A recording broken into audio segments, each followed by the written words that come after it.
You guys don't by chance have Wi-Fi out here, do you?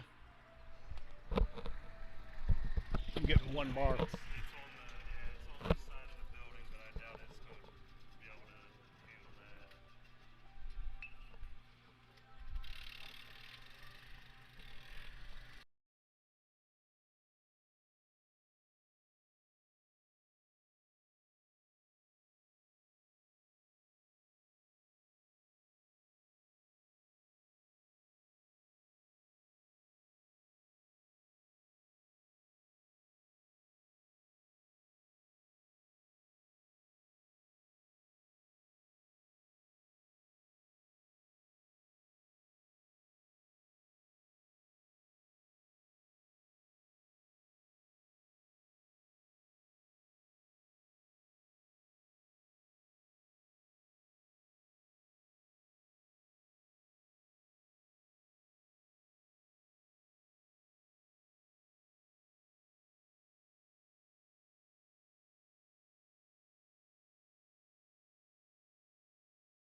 Well, folks, welcome to the game tonight. We expect an exciting game tonight between the Homestead Spartans and the DeKalb County varsity baseball team. The DeKalb County team is coached by Tim Murdoch, and they have an excellent program up here and have for years. We're very familiar with some of the players as they play fall ball with a lot of the guys on our team. And I expect that they're going to be having a great game tonight, and we'll have exciting baseball. One of the exciting things is the weather. We are currently forecast to have decent conditions through 6 or 6:30, but after that, all bets are off. We're at a 50% chance of thunderstorms. And although rain, the boys can play through a certain amount of that. If there's any lightning or thunder, that delays games. And a delay in this instance, we just keep moving into further bad forecast after 6:30. So we're hopeful that this will be a relatively quick game, and that we'll be able to get through the required 5 innings to have a complete game. And that's where we stand with regard to the weather. On to technical issues. We have up here not getting too many bars. We broadcast here using our phone as a hotspot, and so far it appears that our bars are going to be limited, and that might limit the quality of this broadcast, unfortunately. I'm doing my best to see if we can reroute it and come up with a better way to broadcast so that it's not a stuttering broadcast, but we'll see what happens. There's almost nothing I can do other than petition AT&T to build another tower up here by DeKalb High School, which I don't think that's going to go through today.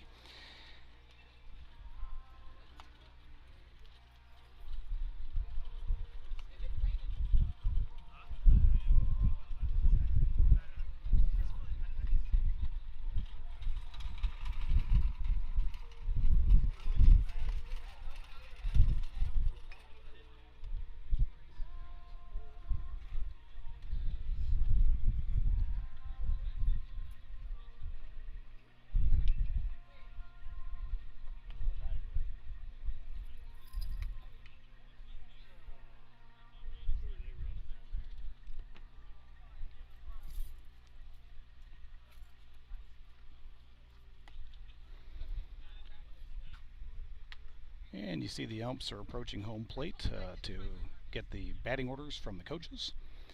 And that's the last step that needs to be taken place before the game begins.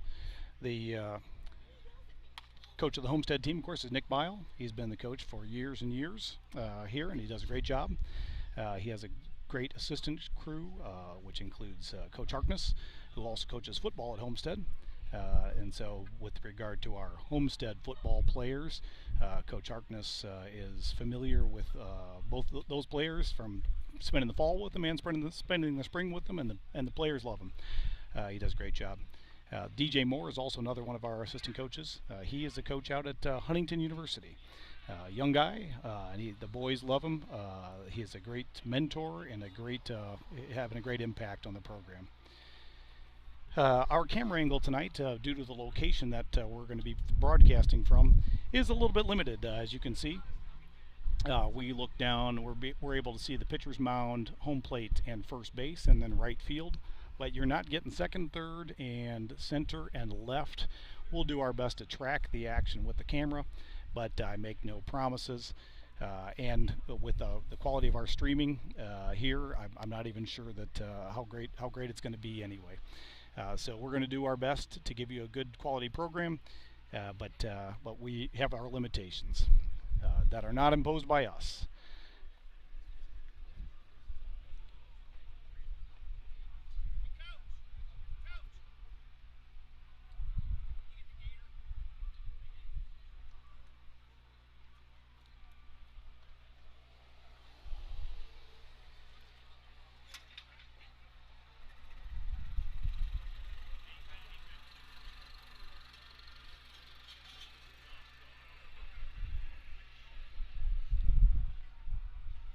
You may notice at home that I'm adjusting the picture quality.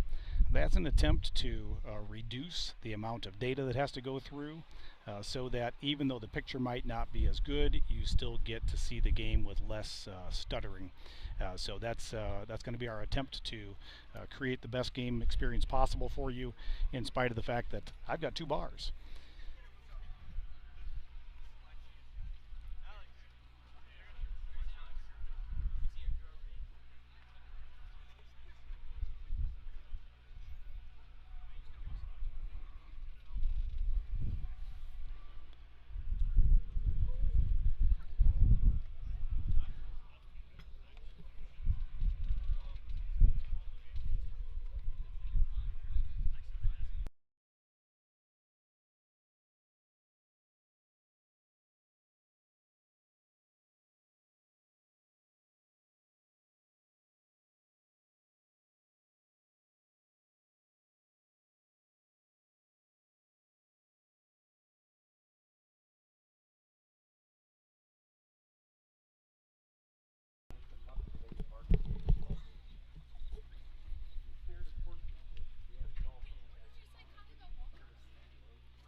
So in case you didn't hear that lineup, we're going to be starting off with Nick Hockmeyer, then followed by Carter Matheson, Caleb Colpine, Brennan Wiegert, Luke Palmer, Micah Long. Then we have our pitcher, Cole Elkins, Graham Collin, Bryce Yoder, and Jaden Lepper.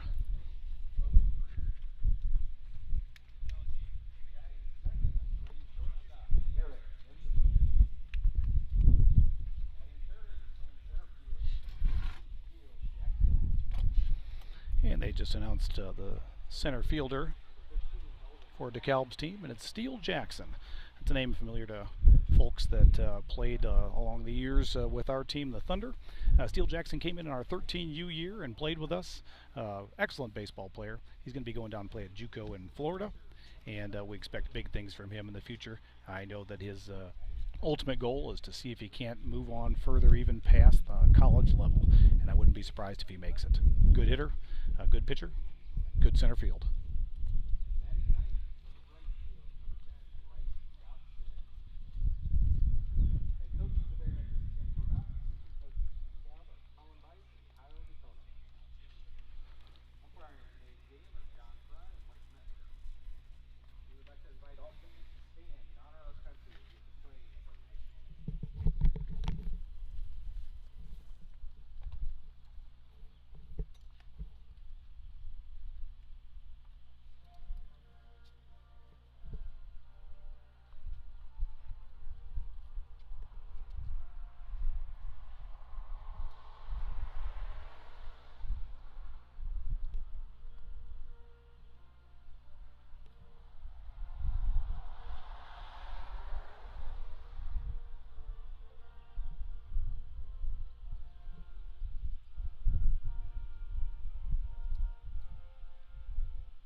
Well, folks, the DeKalb pitcher's warming up, and we are about to get underway. Pitching is Logan Staley tonight.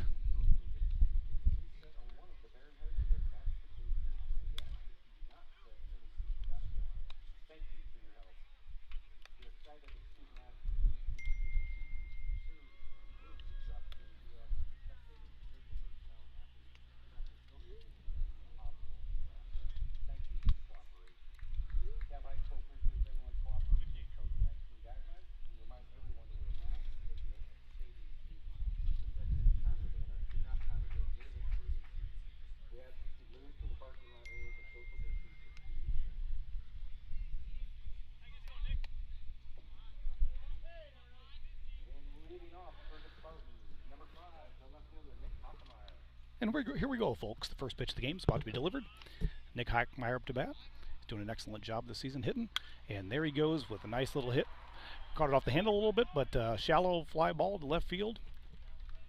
And he gets a single to lead off on the first pitch.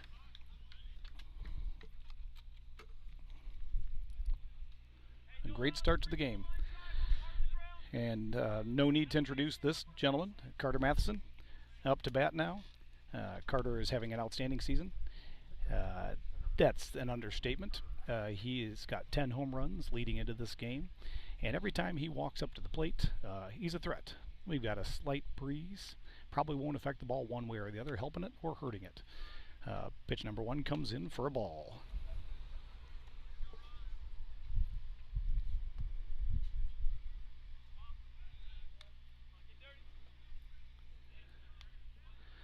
Pitcher throws back in the pickoff move, something we saw a lot of this Saturday.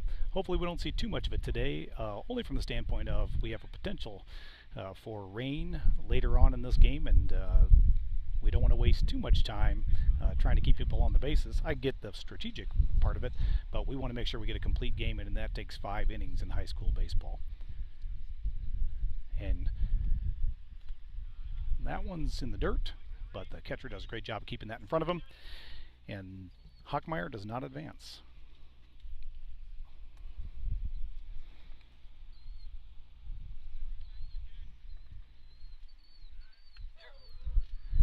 Another pickoff move back to first.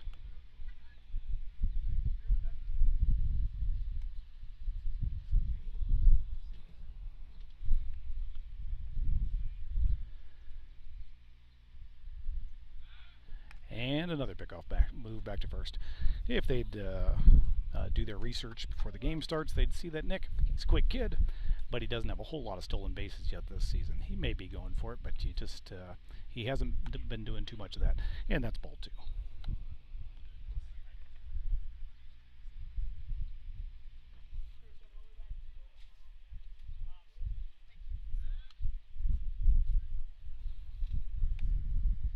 And yet another pickoff attempt. So, shades of Saturday. And that game, as you probably recall if you watched it, was a 3.5-hour ball game, which is longer than most MLB games.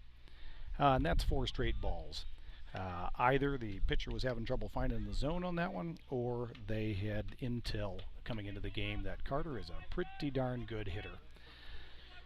Problem with that is Carter is followed by Caleb Colpine, and Caleb Colpine is probably the best contact hitter on our team, and maybe the best contact hitter of any team that we have faced this season. His current batting average is .652, and he's got 2 on. And folks, I'm going to predict it right here. He's going to hit a double in the gap, and Carter is quick on first. He will likely score.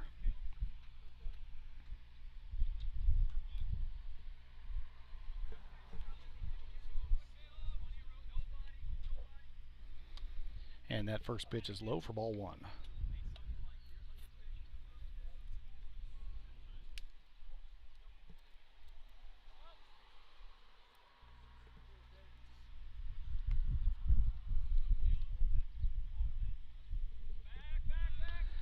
And we got a pickoff move back to second base. Not close.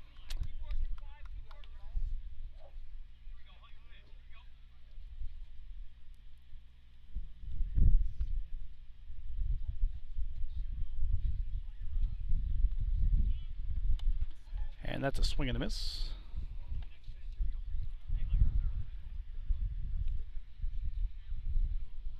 And the count is 1-1. Here, still in the top of the first, score is 0-0, 2 on.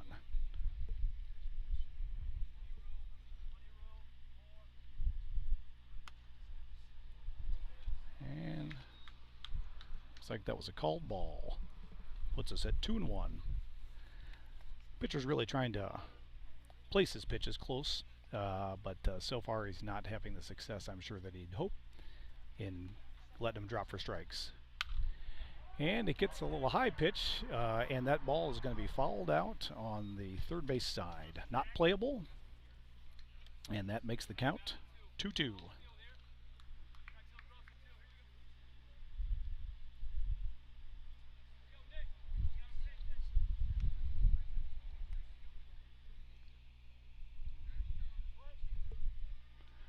Staley's not pitching with blinding speed, and I'll tell you, sometimes that hurts our players. They like a fastball pitcher with some speed on it, and it can throw them off a little bit.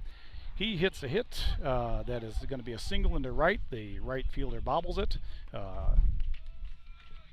Huckemeyer scores. Carter Matheson advances to third, and we have a 1-0 ball game. Still no outs. Brennan Wiegert up to bat. Brennan Wiegert started off the season absolutely on fire. He is a power hitter. You can depend on him to absolutely crush the ball. He, as a matter of fact, had a home run in the first game of the season. Hasn't had one since, but we regularly see him smack the ball around.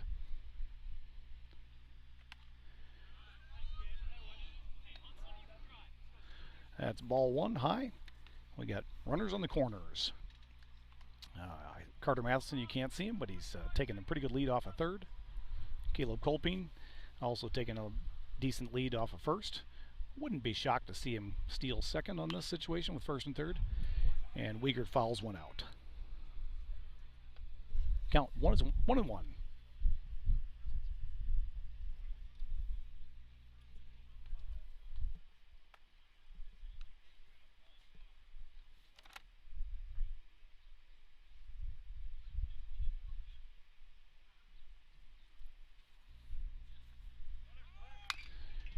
And that was a hit and run situation. Wiegert gets a nice line drive to left field. Carter Matheson scores. Caleb Kolping advances to second. And we have now 2 runs on the board. Still no outs. And Luke Palmer's up to bat.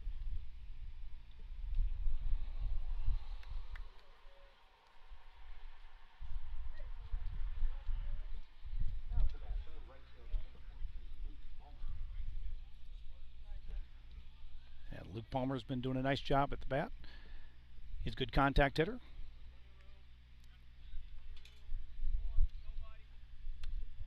And he watches ball one.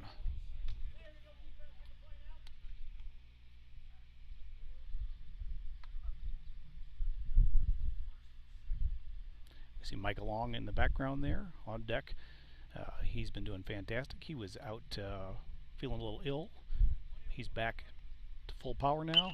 Luke Palmer catches one on the handle. It's a pop fly, but it's going to be trouble. And 2 players crash into each other in right field, and the ball drops. I expect that's going to be called reached on error. But now we have bases loaded and no outs. Mike Long, again, an excellent hitter. I expect that he's going to drive one here and bring in a couple of runs. Luke Palmer very fast off of first. And so if Micah gets a hold of anything solid, I wouldn't be shocked to see 3 runs come in, 3 RBIs. DeKalb's coach just walked by and a little frustrated, asking his dugout, have we ever worked on that in practice, catching pop-ups in the outfield? And we're feeling just a little sprinkle here on right now, a little bit of rain falling. That pitch is high for ball one.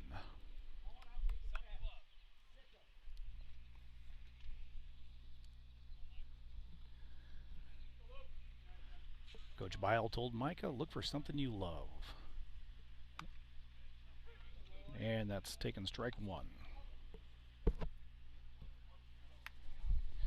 It's 1-1, still no outs. We've got 2 runs on the board and bases loaded.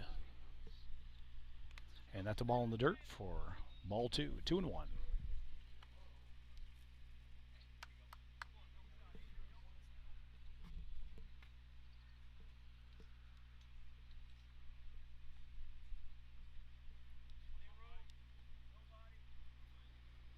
There's the pitch, and that's a called strike 2, so it's 2-2 count.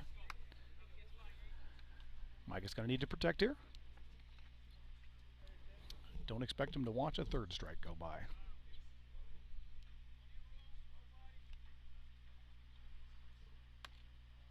And that one's outside. And now we got a full count. I know this pitcher's thinking, I got bases loaded and a full count. I really hope I pitch a strike on this one, and Micah knows that. And he misses inside, and a run scores.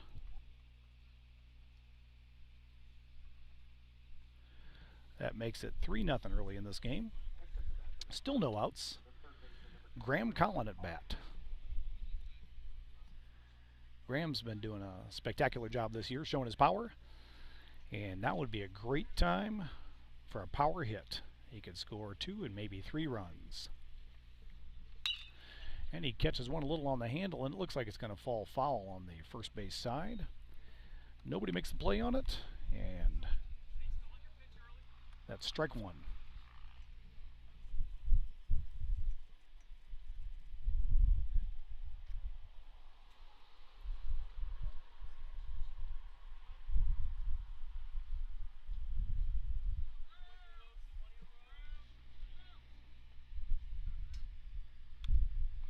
And that's ball one outside. 1-1's the count. Still no outs. And the bases are loaded.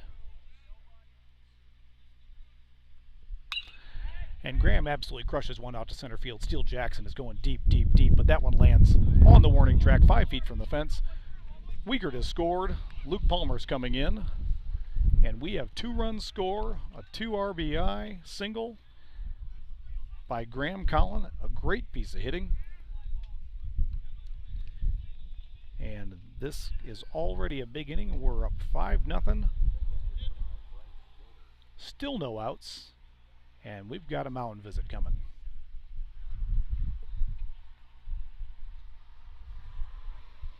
You know, folks, all season this has been a hitting team, and they are continuing that tonight. We've got 4 hits on 5 hitters, 1 reached on error, and I feel like the foot's on the gas, and there's no plans to let up.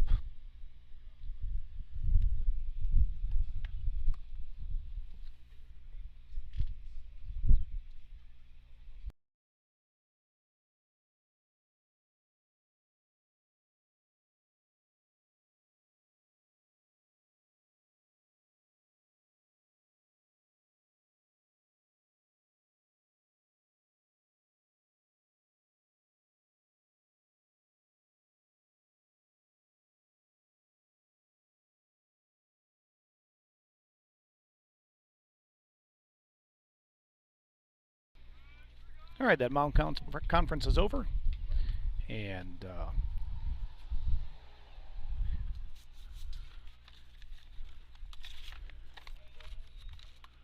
Bryce Yoder watches strike one.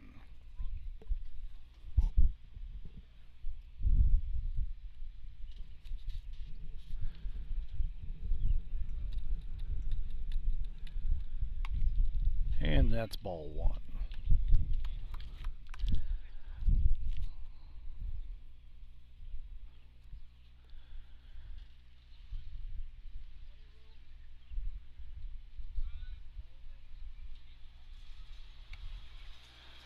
And that's strike two. Counts 1 and 2.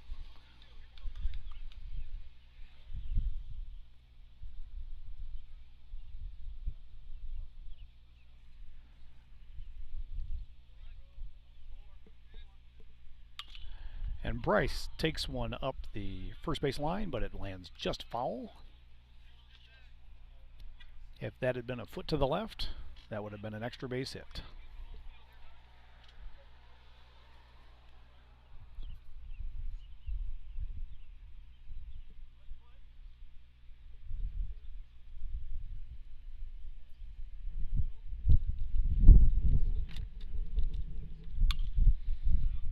And he fouls one over the third base line, third base side, and comes right over our heads here in the broadcast booth.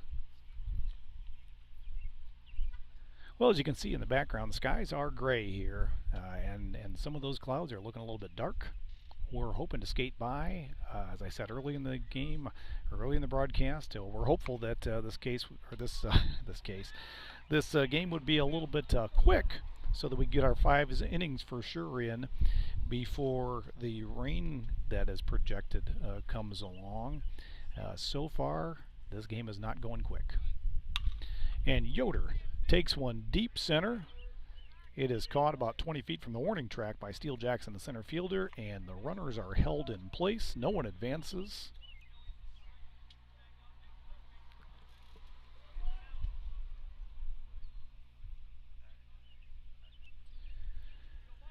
And that brings up Jaden Lepper.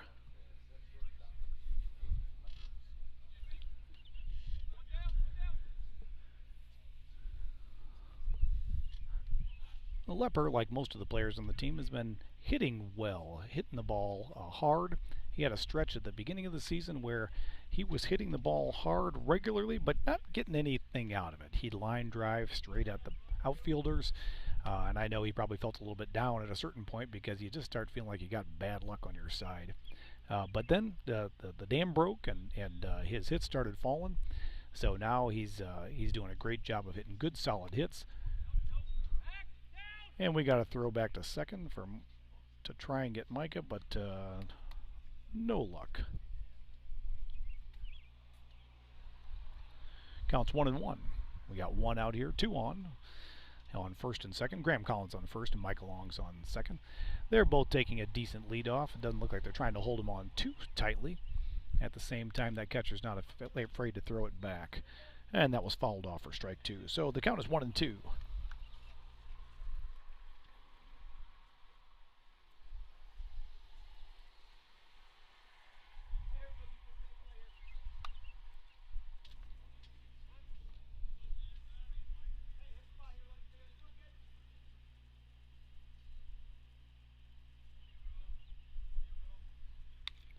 That's ball outside. Takes the count to 2-2.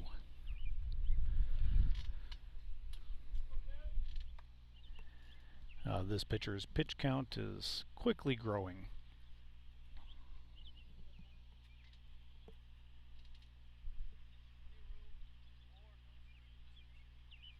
And that's a ball in the dirt. For 3 balls and 2 strikes, we got a full count. And again, I know what's going through this pitcher's mind, and that's I don't want to walk this guy and load them up with no outs again.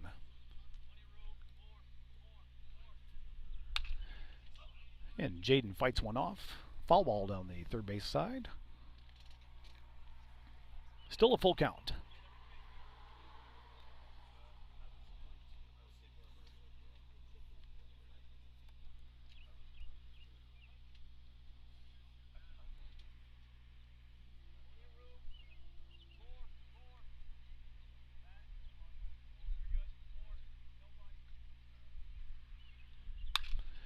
And he socks one up to the third baseman.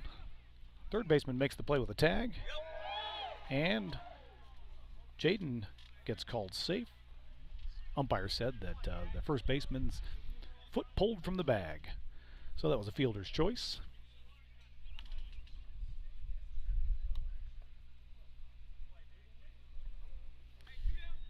And Homestead still has runners on first and second now with 2 outs. And we're back to the top of the order with the absolutely hot Hockmeyer. Did a great piece of hitting on the first pitch of this game. And he is a first pitch swinger. If this pitcher delivers a strike, expect Hockmeyer to make him sorry he did. That one bounced off it was a 55-footer, and it bounced off the catcher's mask. The 2 runners advance to second and third now, so both in scoring position. And that's ball 1. If you're wondering where my co-broadcaster Craig Collin is, unfortunately he had a work emergency and said it was going to be late to get here. So we're hopeful that he'll arrive at some point, but you may be just stuck with me today. That's ball 2 high.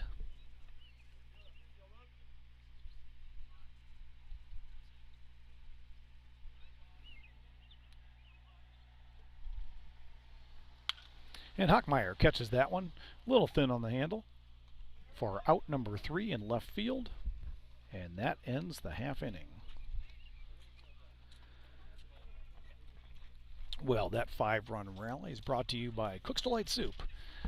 Fantastic soup base. You can buy it, make up your own soup base, add whatever noodles and stock and meat that you want to it, and make a soup that you'll enjoy. Highly recommend it. You can find them on Amazon.com or search them on the internet. Cook's Delight, Williams, West, and Wits, and you'll be able to order your own soup and enjoy it. Cole Elkins starting today on the mound for Homestead. Cole Elkins going down to play for the University of Louisiana baseball. which is a D1 school. Cole's got an absolutely wicked fastball, curveball, and slider. When he is on, he's darn near unhittable. Hopefully we'll be putting on a show tonight and making this half inning very short so we can keep this game moving along. Because certainly the top half of the inning did not move along. It took almost a half hour off the clock.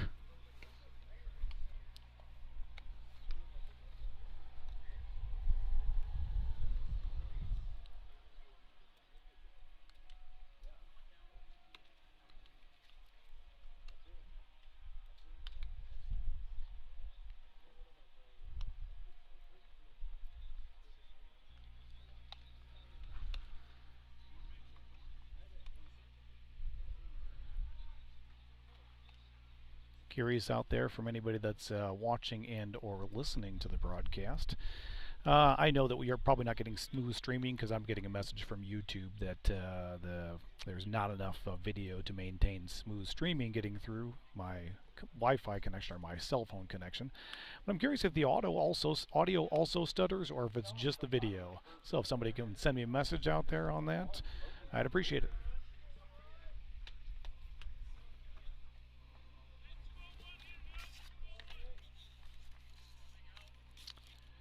All right, Logan Greer, who's a senior, is approaching the plate right now. And he'll be the first one to face Cole Elkins. Elkins winds and delivers the pitch. And that is strike one. Good start for Cole.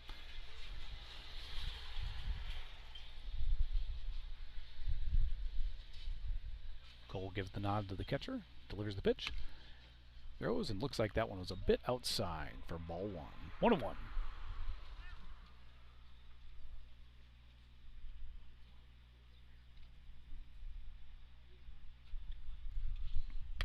And that one was high for ball two. 2-1. And thanks for the message there about the streaming. I understand that unfortunately both the audio and the video are stuttering. And that's ball three. 3-1. Yeah, we certainly hope that we don't get into the pattern we were in on this last weekend where we had trouble finding the zone, because that'll again make for a long game today, and long is not good when the weather is what we've got. That one's popped up high over on the third base side. Graham Collin comes in and makes the play. Does a great job calling it out, and that is out number one.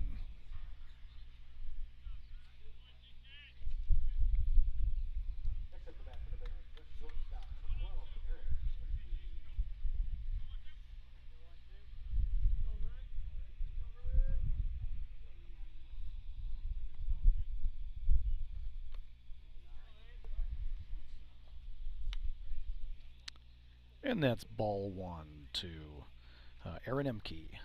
He's also a senior.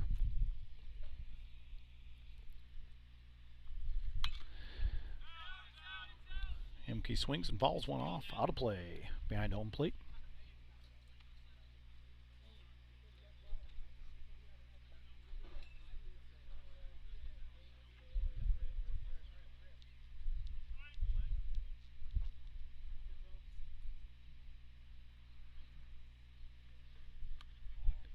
Cole throws in a curveball that misses. Bit high, maybe a little bit outside. It's ball two, so it's 2-1. So far, this umpire appears to have a bit of a tight strike zone. He catches him with a low strike. Swinging. And the count is 2-2. We got one out here in the bottom of the first. Nobody on.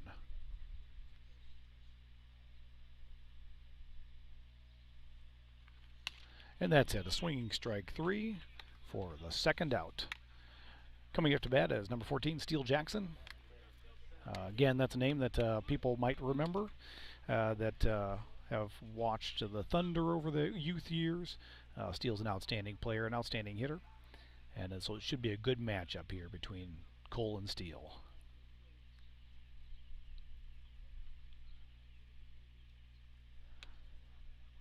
And he throws a fastball for a strike. 0-1.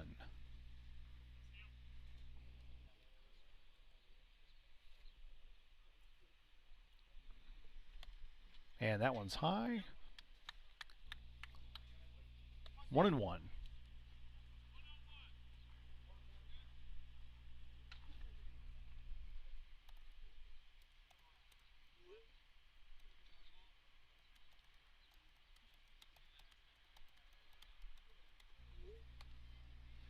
And that's ball 2 outside, so it's 2-1.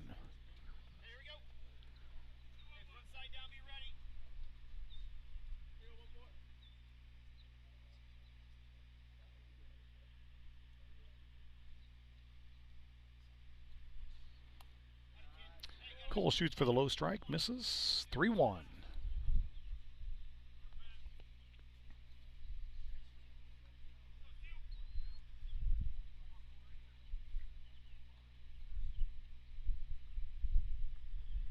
And he shoots for that low strike again for ball 4.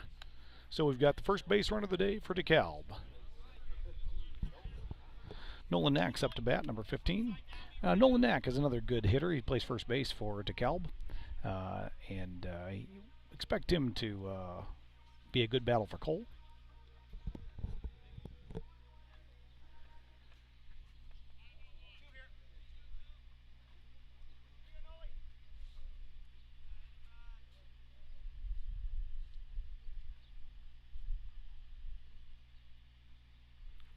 And that's a ball in the dirt. Steele Jackson taking off for second. And it'll be easy for him to get there. Wild pitch.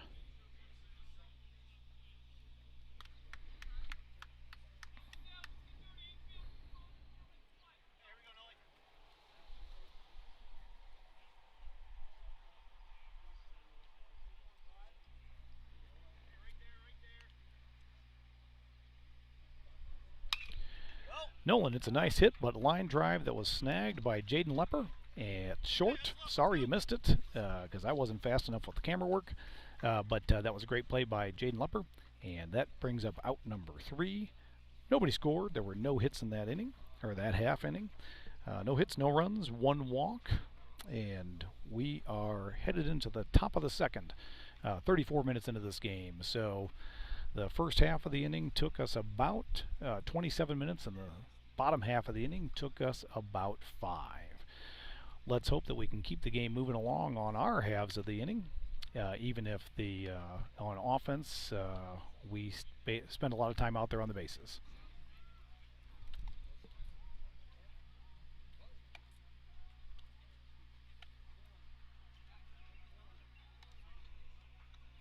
And Logan Staley has returned to the mound. Not sure what his pitch count is, but it's got to be getting up there since he went through the lineup already.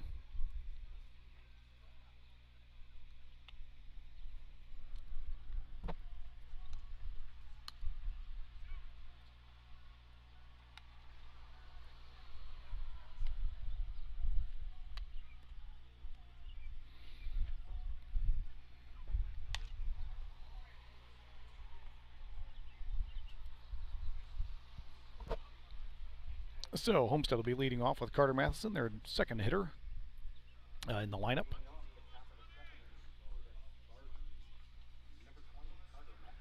Carter got walked in his first at bat, I believe, in 4 pitches. We'll see if they're planning on just pitching around Carter tonight or if they're going to give him a strike or something to hit.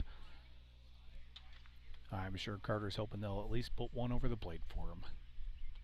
And there it was. Carter hits a nice line drive to center field, fielded by a center fielder, Steele Jackson, for a single.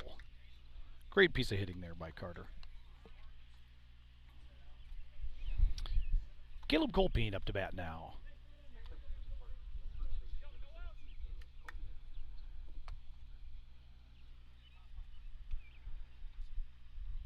Caleb's 1 for 1 today. And we got another pickoff move back to first.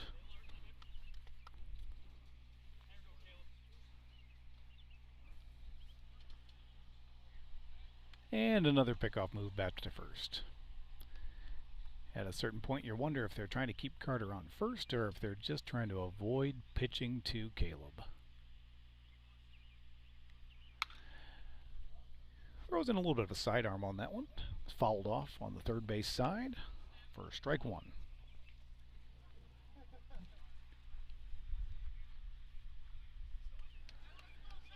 So the score is 5-0 here. Got a man on first. Count is 0-1, no outs.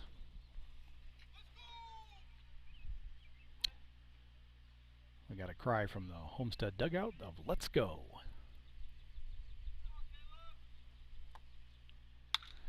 Caleb hits a line drive straight up center, and Steele Jackson's there to field it again. But it's a single. We got Brennan Wiegert up. Brennan also had a hit his first at bat.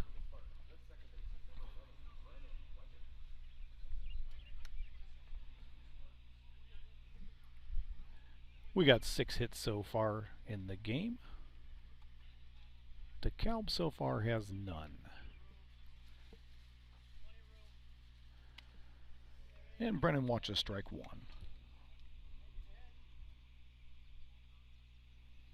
Count 0-1. Caleb Colpeen's on first. Carter Masson on second. Carter looks like he's taking a relatively generous leadoff. Wiegert takes one off the handle. It's a high fly into center field. Shallow, and it's caught for an out. No one advances. And that brings up number 14, Luke Palmer. Luke Palmer hit a high fly ball to shallow right field, right on the foul line, and 2 players kind of collided with each other to drop that one, so Luke reached on error that last at bat. I'm sure he'd like to make some good solid contact and reach on a hit this time. With Carter on second, if Luke puts one in play, there might be a score. And Luke watches strike 1.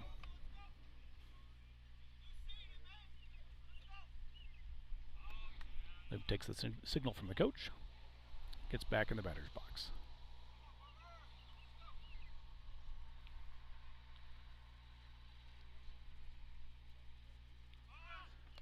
That one's in the dirt, and we have a double steal, no throw,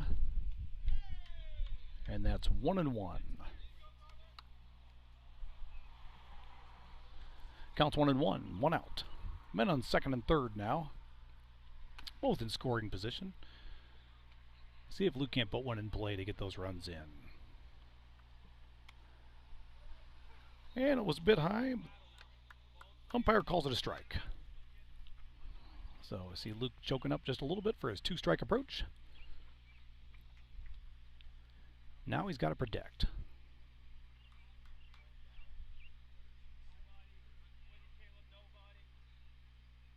Here's the pitch. And he calls it strike 3. That was another high one. But if the ump's calling him high, you got to swing at him high.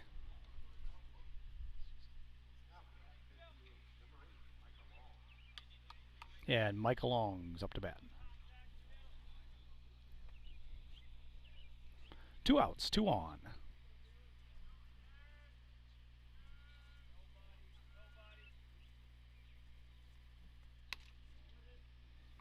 And that one looks like it was a bit low and outside. Called ball 1.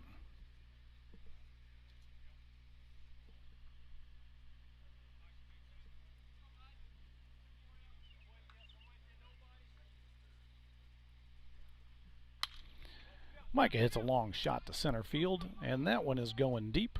It is back on the warning track, bounces once off the fence. Steele Jackson throwing it in, and that's a stand-up double for Micah Long with 2 runs scoring. Excellent piece of hitting. And that brings the score to 7-0. Graham Collins up. He had a line drive last time.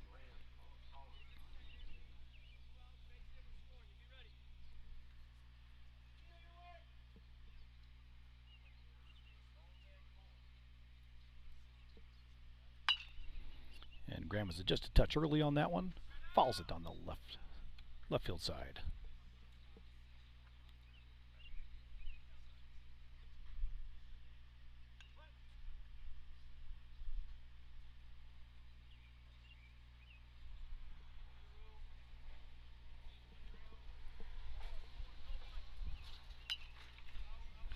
Graham fouls one off behind home plate, and that's strike 2.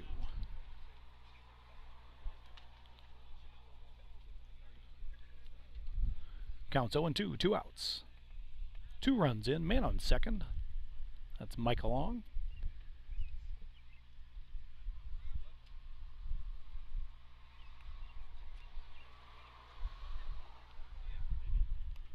And that's a ball in the dirt. Michael Long running to third. No throw made. And he is safe at third. Count is 1-2.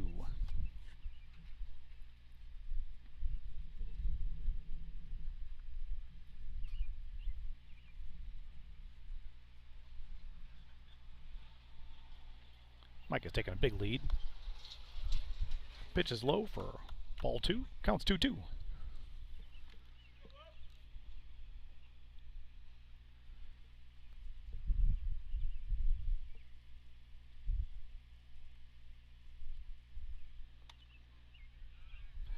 And that's ball 3. That's a pitch that was called strike twice earlier for Luke Palmer. Graham gets it for a ball.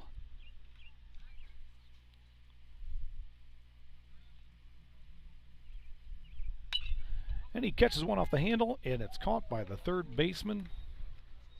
3 outs. And that ends the top half of the second. 2 runs scored, 2 hits. And the score is 7-0 going into the bottom of the second. It's 5:43. I'm going to check the weather and see what is progressing on the weather front. Find out what we can expect.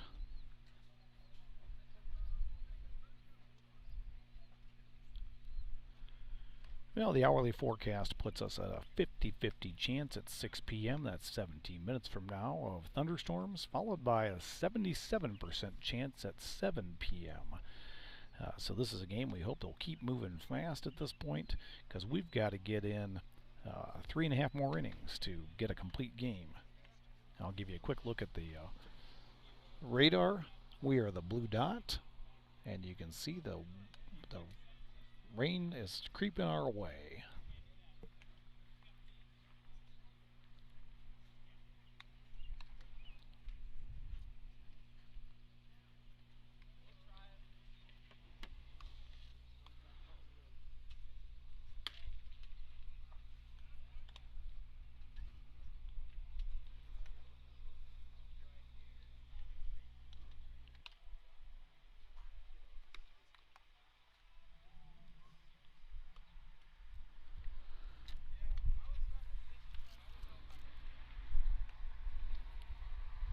Cole's warming up. He's got a smile on his face out there, talking to the catcher.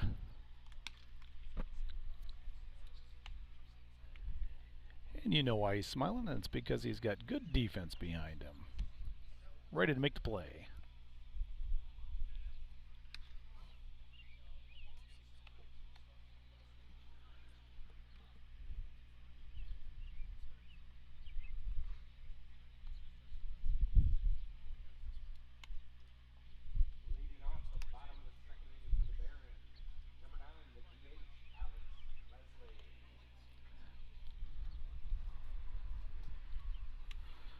We got the number 5 hitter for DeKalb. He is number 9, Alex Leslie. He's a sophomore. Got 2 teams that are fairly senior heavy, and so to see a sophomore on the field is a bit of a rarity. Homestead has 1 sophomore on the field. In fact, I believe has 1 sophomore playing for him. That's a strike 1.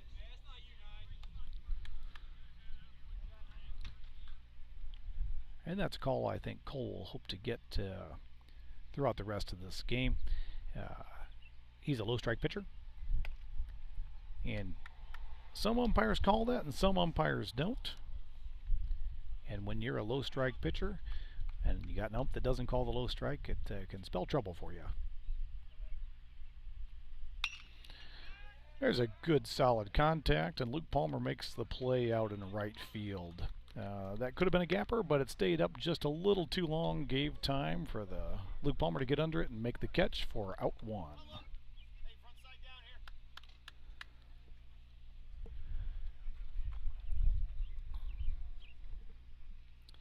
And the pitcher, Logan Staley's now up to bat, another senior.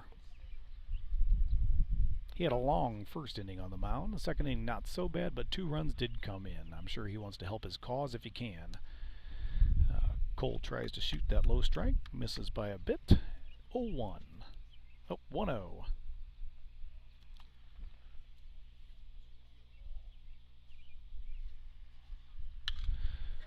And there's a nice hit by Logan Staley, helping out his own cause.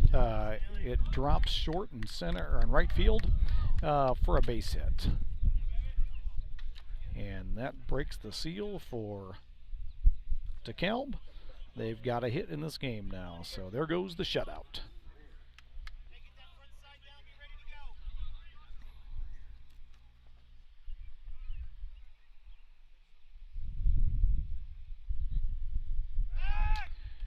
And Cole makes the throw back to first.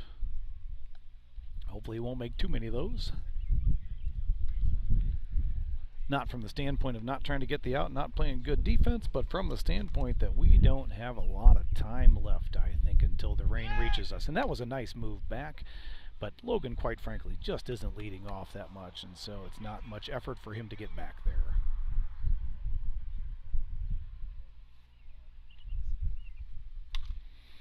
There's a hit off the handle.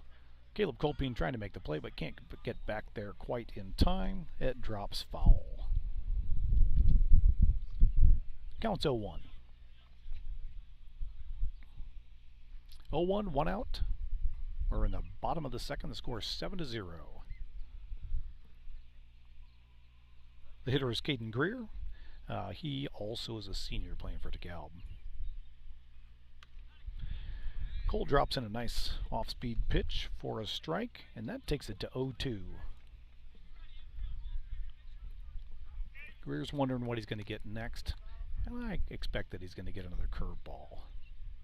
But nope, he drills a fastball straight in for strike 3, and that's 2 outs. Looking.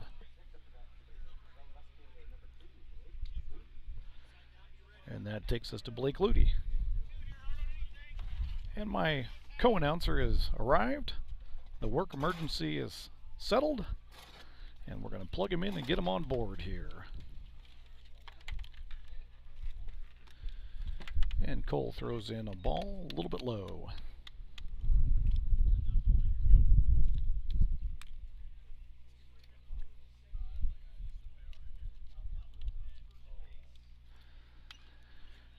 That one was a bit high, but got him swinging for a foul ball and a strike.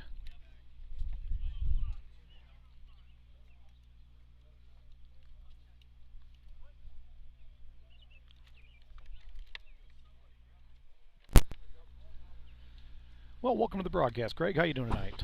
I'm doing okay, Dan. Thank you. Sorry the tardiness. I spent, so we'll talk about that later. Well, I know from my folks' years in the food manufacturing business that spending an afternoon with a government inspector is a lot of fun. Oh, that was a wicked curveball for a strike and a stolen base on that. Boy, the throw was there. Just the wrong side of the bag, and I think just missed the tag on the swipe there. Yep, thanks for that description, because unfortunately with our camera angle, the folks at home can't exactly see. Do you want me to attempt to move it when the ball's in play there, yeah, Dan? Please do. I was doing it a little bit when the ball struck, and I give you free rein to operate the camera. All right, buckle up, everybody. Oh, that was a check swing, but looks like it went full for strike 3, and that takes us to the top of the third. Again, moving that along, 5:51. Our time on defense is going real short, which is good, given the weather that might be arriving coming our direction. But that first half inning cost us about a half hour. I was able to listen to the broadcast on the drive up here, and so I heard the first inning, but then my phone started ringing. I didn't catch the second round at BEP. Looks like we put 2 more up in the second. We did a good job there, and I had missed one of the hits, so we're at 7 hits on the game to their 1. The team's doing a great job. Logan Staley on the mound. He's fine in the strike zone, but unfortunately it just doesn't seem to have enough to avoid the strong hitting of the Homestead team. Well, we've talked about this before, but that Homestead lineup is pretty formidable. Lots of bats in the lineup all the way through 9 hitters. I wouldn't want to face that that lineup as a pitcher. Absolutely not.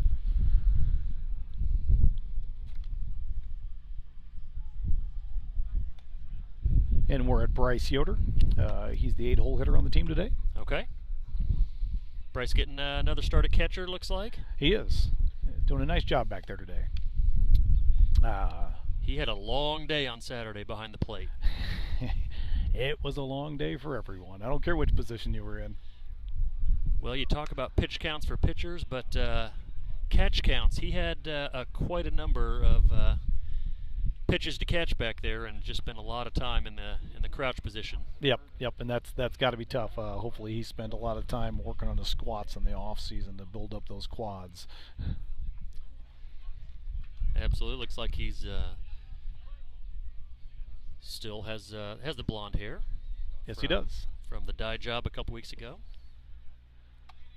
Bryce hit the ball last time and a decent hit, but unfortunately right at an outfielder. So I'm sure he's hoping to have this one another good hit, but this time not at somebody.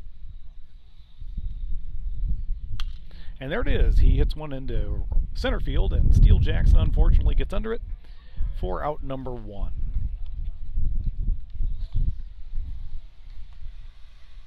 Well, Bryce is doing a good job of putting the bat on the ball. I think even though that was an out, good to see some good contact, getting some confidence. Absolutely. Last few games starting to make a difference at the plate. You know, and the funny thing is with baseball, you always want more than what you have. Those people that are struggling to make contact just wish they'd make contact. The guys that are making contact but not getting hits just wish they'd get one in play. The people are getting them in play but not getting anything from them wish they'd get one that drops.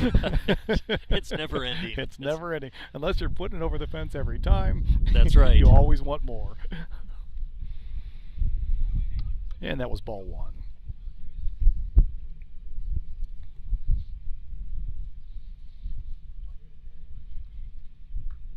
Well, how did Jaden do at his first appearance at the plate, Dan? He had good contact, and unfortunately, it was hit to center field, caught by Steele Jackson. Steele's been getting most of the action today out in the outfield. Okay. And we put a lot of them out there. In fact, we've had 2 on the warning track. Mike Long put one on the warning track for a double, and gosh, I think it was Caleb Colping that put one out there on the warning track. Okay, fantastic. Hopefully we keep Steele busy today. Yes, we want to keep him very busy, mostly chasing. Oh, and that's a hit by pitch. And we hear a little fun cheer from the Homestead dugout, calling for him to wear it. Those calls never come from in the box. They always come from the dugout. And that's for sure. So Nick Hockmeyer's up, and Nick started off strong as usual. First pitch of the game, put one out there for a single. Made contact the second time, but unfortunately got nothing for it, so he's 1 for 2 today.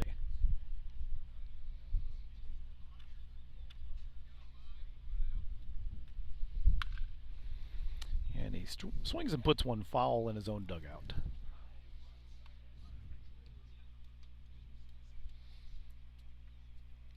Well, Jaden's a nice, quick, nimble shortstop. Be curious to see if Coach gives him the green light here. I think DeKalb was thinking the same thing. Yeah, and unfortunately given the impending weather, we've seen a lot of pickoff moves, and I was thinking the same thing we were feeling on Saturday. You know, guys, this isn't the day to do the pickoffs. But there goes Jaden, so there was a good reason why he might be going for it. He goes, and the throw is way off, and Jaden is easily at second base. I'm not in the habit of grabbing the camera, so sorry for the viewers at home. We didn't get that action. Should have been anticipating that. We've seen 2 pickoff moves to second.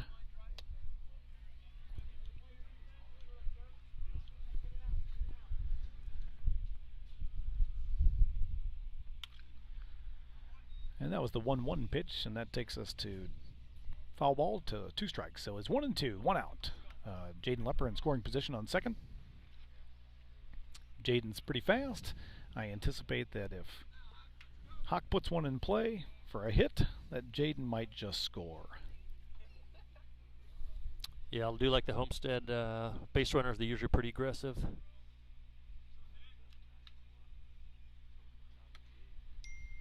And there's a pitch outside for the ball.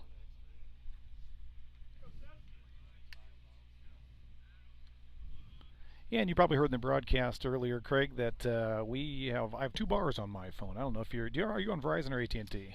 I am on neither. I am Sprint, and now I am T-Mobile, and I have 3 bars. Do you want to give me a try to see if we can join your phone as our hotspot?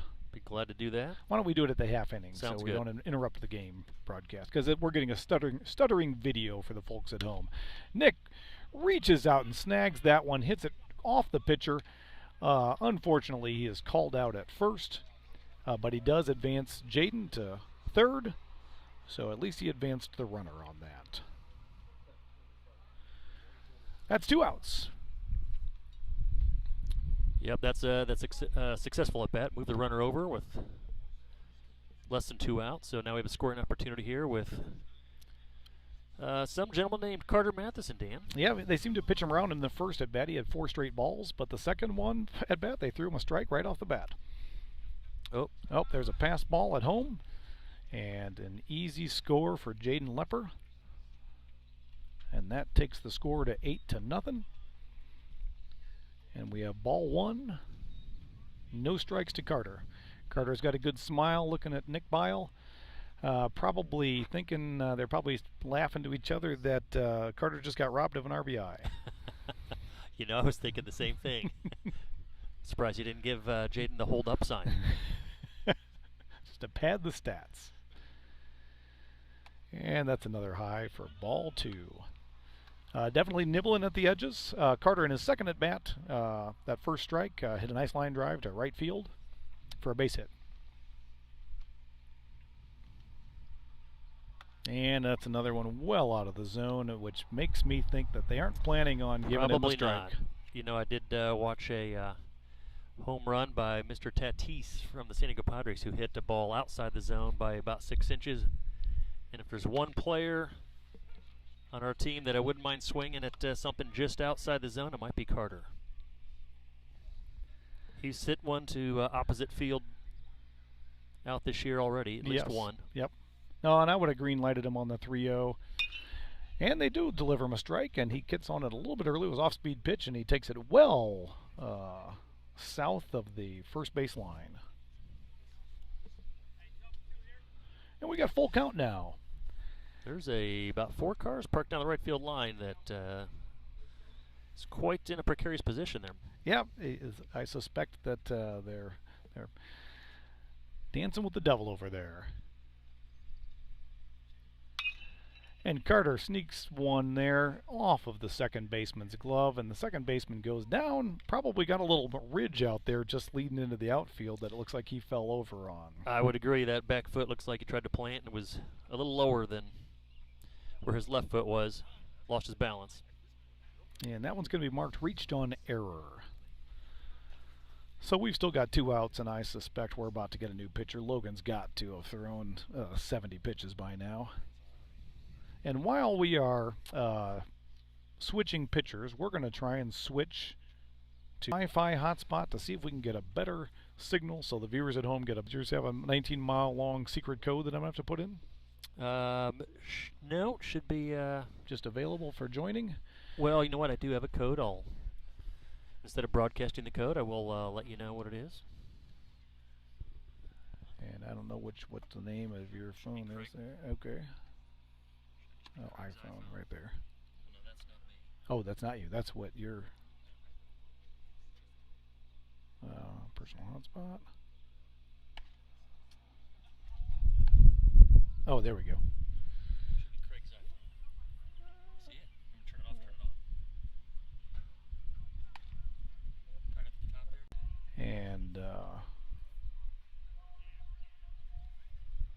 folks at home, let us know if the broadcast looks better, worse, or somewhere in between. It's showing an excellent connection, so hopefully that was a seamless transfer. And do you need to connect to power? Eventually. Okay. Yeah, we can throw it on there, and that way you don't have to worry about it.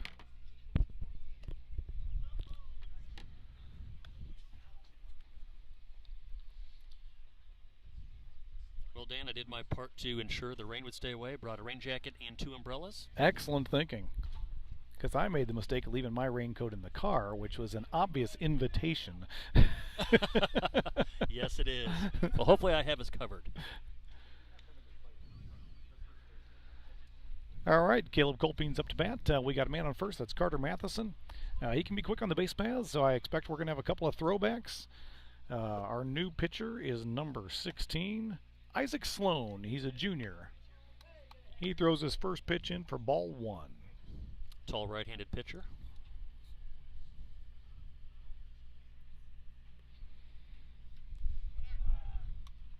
Carter goes, no throw, and that's a stolen base.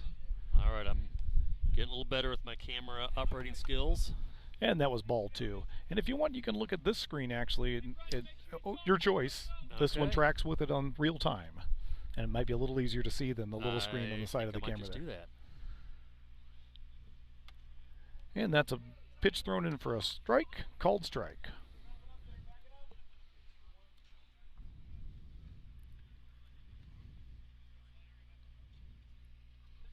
Carter, Caleb still hitting over 600 for the year. absolutely outstanding. In fact, he's 2 for 2 today with 2 solid hits. And there's one fouled off way outside the third base line, back into the parking lot. Didn't get far enough to hit any cars, though.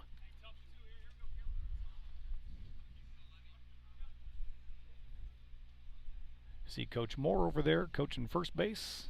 Probably feeling a little lonely right now.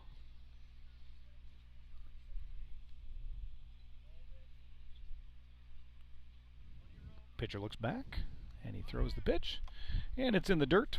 Carter goes for third, and he is safe. That's 2 stolen bases for Carter.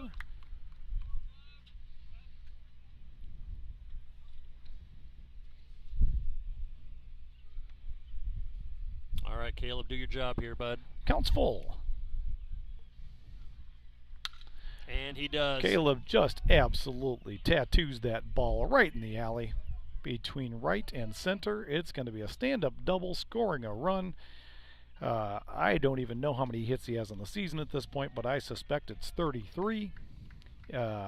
Absolutely fantastic. His batting average continues to climb.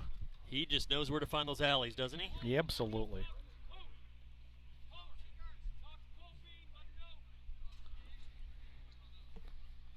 So Brennan Wiegert's up. Brennan's been hitting the ball well today. He's got an RBI opportunity here with Caleb on second. And that's a low strike called, and that's today that's been sort of a sometimes called strike. Boy, our broadcast from Saturday, we had a great view of the pitches coming in. This is a little bit different angle for us. It is, it is. You can see the break a lot more here. And that one's low for ball 1. Counts 1-1, 2 outs. We're still in the top of the third. We got 9 runs on the board for Homestead on 8 hits.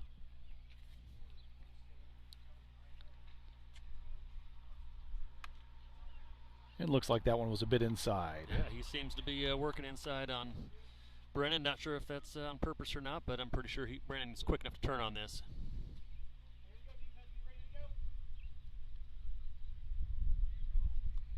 Let's see if he goes inside again. That one's high for ball 3. It's 3-1.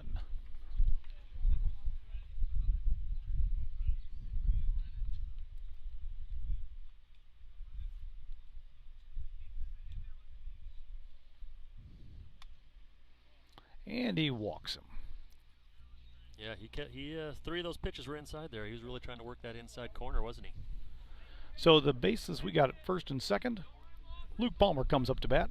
He's not had a lot of success yet today. He had that fly ball reached on error at right field on the first base line when 2 players kind of ran into each other, unable to get that. And then the last at bat, he went down on 3 strikes looking. The last 2 of those were high pitches that were called strikes.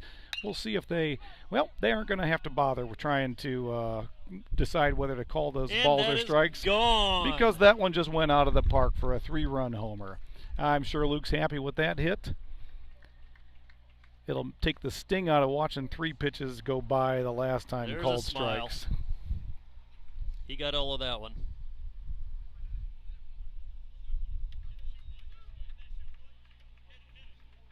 And that takes the score to 12-0. And Homestead's bats are absolutely on fire with 9 hits. That looked like another fastball on the inside part of the plate, and Luke just turned on it. And those fastballs leave in a hurry when you connect. Yeah, and I'll tell you, Luke has been, I'll call it a little bit hesitant at the plate this year, and he's been a little bit behind, taking everything right of second base, which isn't a bad thing to do going oppo, but with the power he loses going oppo all the time, he gains it back when he can get a pull on a hit, and that was probably the first ball that he's pulled this season. You know, you're right. I had forgotten that, but he has been pushing to right field, and that was a quick turn on an inside pitch. And if he gets a little confident to start turning on those inside pitches, look out. Micah's been absolutely on fire here today. He's 1 for 1, but good contact both times up to bat. The second time up to bat, he put one deep in the warning track and in center field. That's a called strike, low. That first pitch thrown to him was probably 4 feet over the catcher's extended glove. I think the pitcher might have been a little rattled by the prior. Frustrated, a little rattled. And there goes another one over the catcher's glove. So that brings the count to 2-1. Micah's in the lead on this at bat, and I think this pitcher's going to have to throw Micah a strike and doesn't want to. You folks at home could probably hear the wind blowing a little bit. It's picking up a little bit coming around the building we're sitting next to. The skies still look, it looks like it could rain, but it doesn't look like it's about to rain. Great little piece of hitting right there. He catches a little thin, but it drops well short of the center or the right fielder for a line drive hit. Great job, Micah. That's one of those hits that you would take if you could do that every time up to bat. You'd be playing in the major leagues for the rest of your life. That's a textbook single, isn't it? Yes, it is. Well hit, well struck. Graham Collin up to bat. As I said, his last couple of at-bats, he has come on in these past few games and just is on target. He is seeing grapefruits coming in, I think. And that was ball 1 low in the dirt.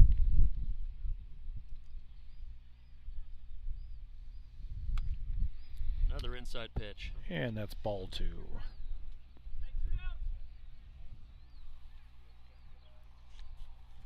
Let's see if he can't put the ball in play here and get Micah moving on contact.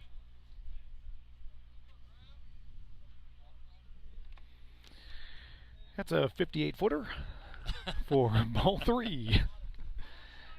You know, with the 2 outs and up 10-1 right now, I think I'd give him the green light to swing at this pitch. 10-1 on hits, 12-0. Oh, 12-0. Yes, you're right. Yeah. I got the score wrong. But it wasn't necessary to give him the green light anyway because he gets ball 4. Oh, was that a 4-pitch walk? That was 4 straight. Yeah, and I had the score wrong there. It's 10 hits to 1 hit. The score is 12-0, as you can see on your scoreboard in the corner. If we can keep them scoreless or at least below 2 or below 3, this game's going to end after 5 innings no matter what. But we do need to keep this thing going, and right now we are at another slow patch in this inning. Yes, we are. They're at 2 outs, but they just can't get that 3rd out. The Homestead hitters continue to put the ball in play and put pressure on this defense. And I just got an input from Luke Palmer's mom asking the question, do we have to complete 5 innings for that home run to count for Luke? And the answer is, of course, unfortunately, yes. Yes, we do. So we're all praying that the rain holds off long enough, and we are now in the time period where we're at a 50-50 chance that rain's going to begin. We'll get you a look at the radar after this half inning. That pitch was thrown 3 feet over the catcher. The runners advanced to 2nd and 3rd.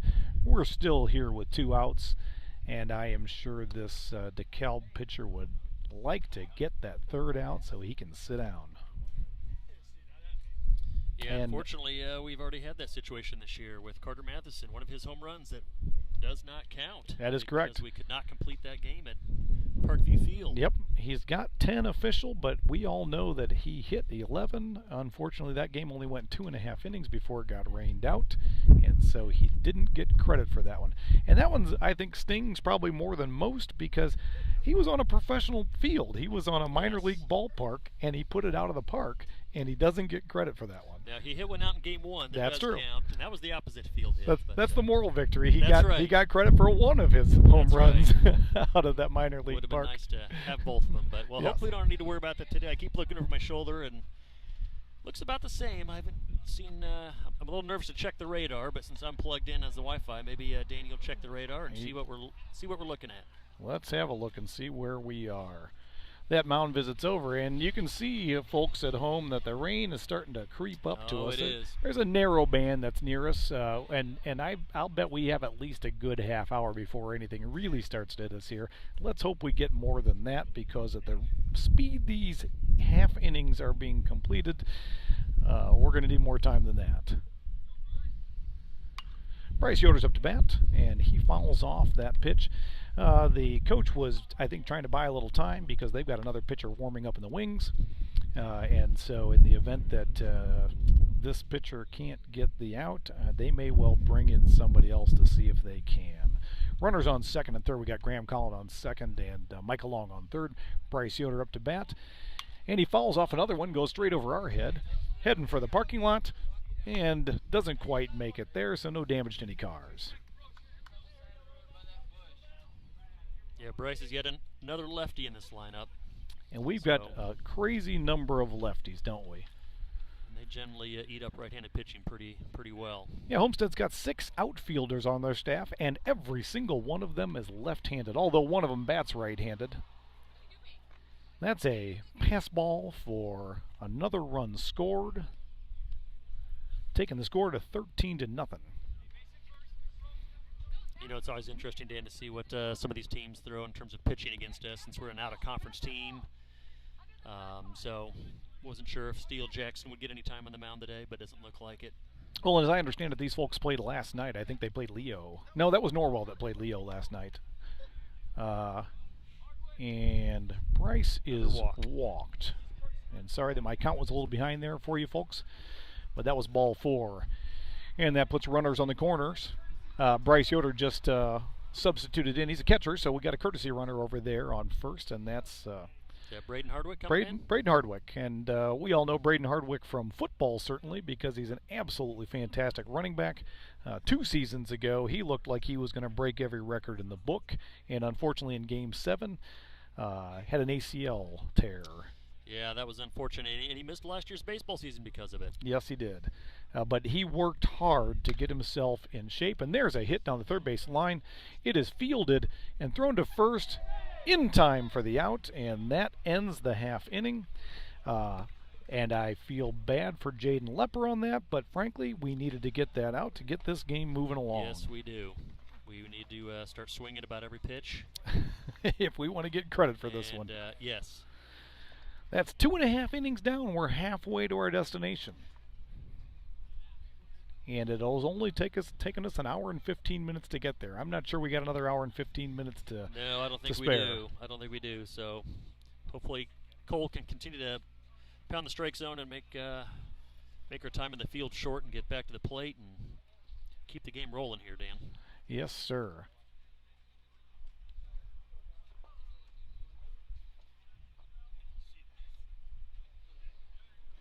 I'm looking just at the fielders as they're heading out to see if there's any changes. Is that Bryce Snyder in left field now? Yep, Bryce Snyder's in left, and Braden Hardwick's going into right. So we've substituted out 2 outfielders. And I'm going to be frank with you, I don't recall if Gabe was playing second before or not. I suspect that was where Brennan Weigert was playing. I was going to say, since he wasn't in the batting order, my guess is not. So we've got 3 substitutions that I'm looking at. And looks like Yoder's still behind the plate.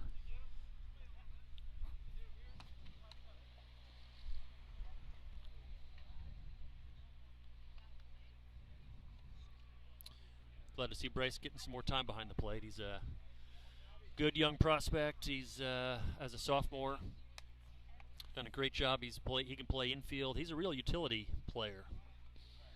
Yeah, and it's a great thing to be a utility player. But at the same time, on a team like this, we've got so many good players in so many spots. It's hard to crack that, crack that starting lineup. But so his versatility's gotten some time behind the plate now. That's correct. That versatility gets you the opportunity to play where there might be a spot for you. Whereas if you're one-trick pony, you got to hope that the team needs you in that spot. That's right.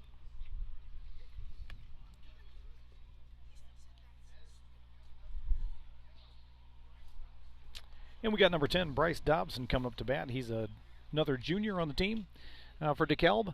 And in case you were wondering, folks, no, they haven't gotten through their order yet. I think this is the 9-hole hitter right now for DeKalb.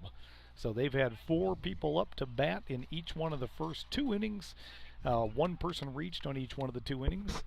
And here we go for the 9-hole hitter. All right, Cole, just put it in there. Let's get these boys down. 1, 2, 3. And that's ball 1, a little bit high. Cole's been doing a great job so far today, getting it in the zone, relying on his defense to make the plays, not trying to strike out every batter. And the defense has been doing a great job behind him. And that's a little bit low for ball 2.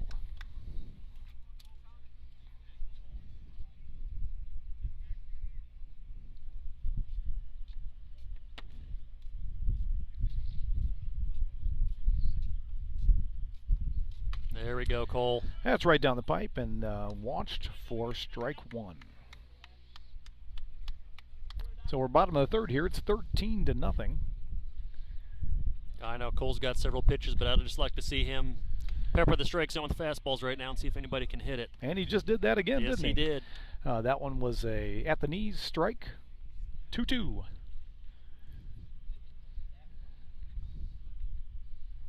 do you think we're going to see here? Curveball?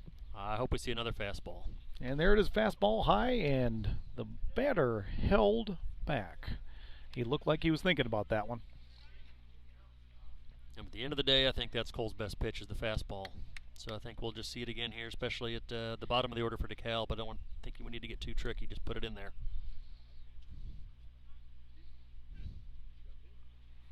And there it was, a called strike 3. And the batter, I don't believe, ever took the bat off of his shoulder other than when he was thinking about swinging at that 3rd ball. I would agree. I don't think he probably had the bat speed to get around. I was hoping to get a walk. And here we are, back at the top of the order. Logan Greer. He's the senior.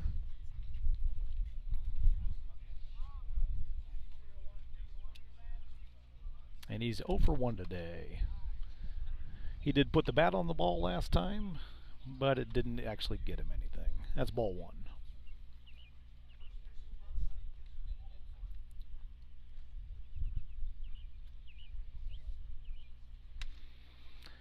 That was a very nice curveball. Yes, it was. 2 curveballs in a row to start off against this leadoff hitter for DeKalb. 1-1.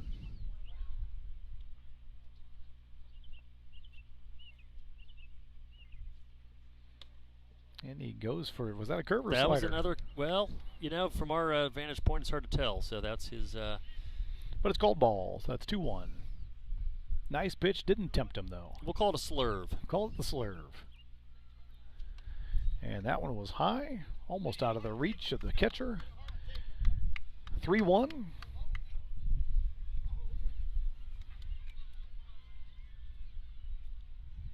All right, Cole, put it over there. Put it over the plate now. And there he does. Right down the pipe for strike 2, and that's a full count. You know, we talk about the Homestead bats, but it's a heck of a good defense out there, too. So get behind in the count, put it over the plate. Let's see if they can hit it.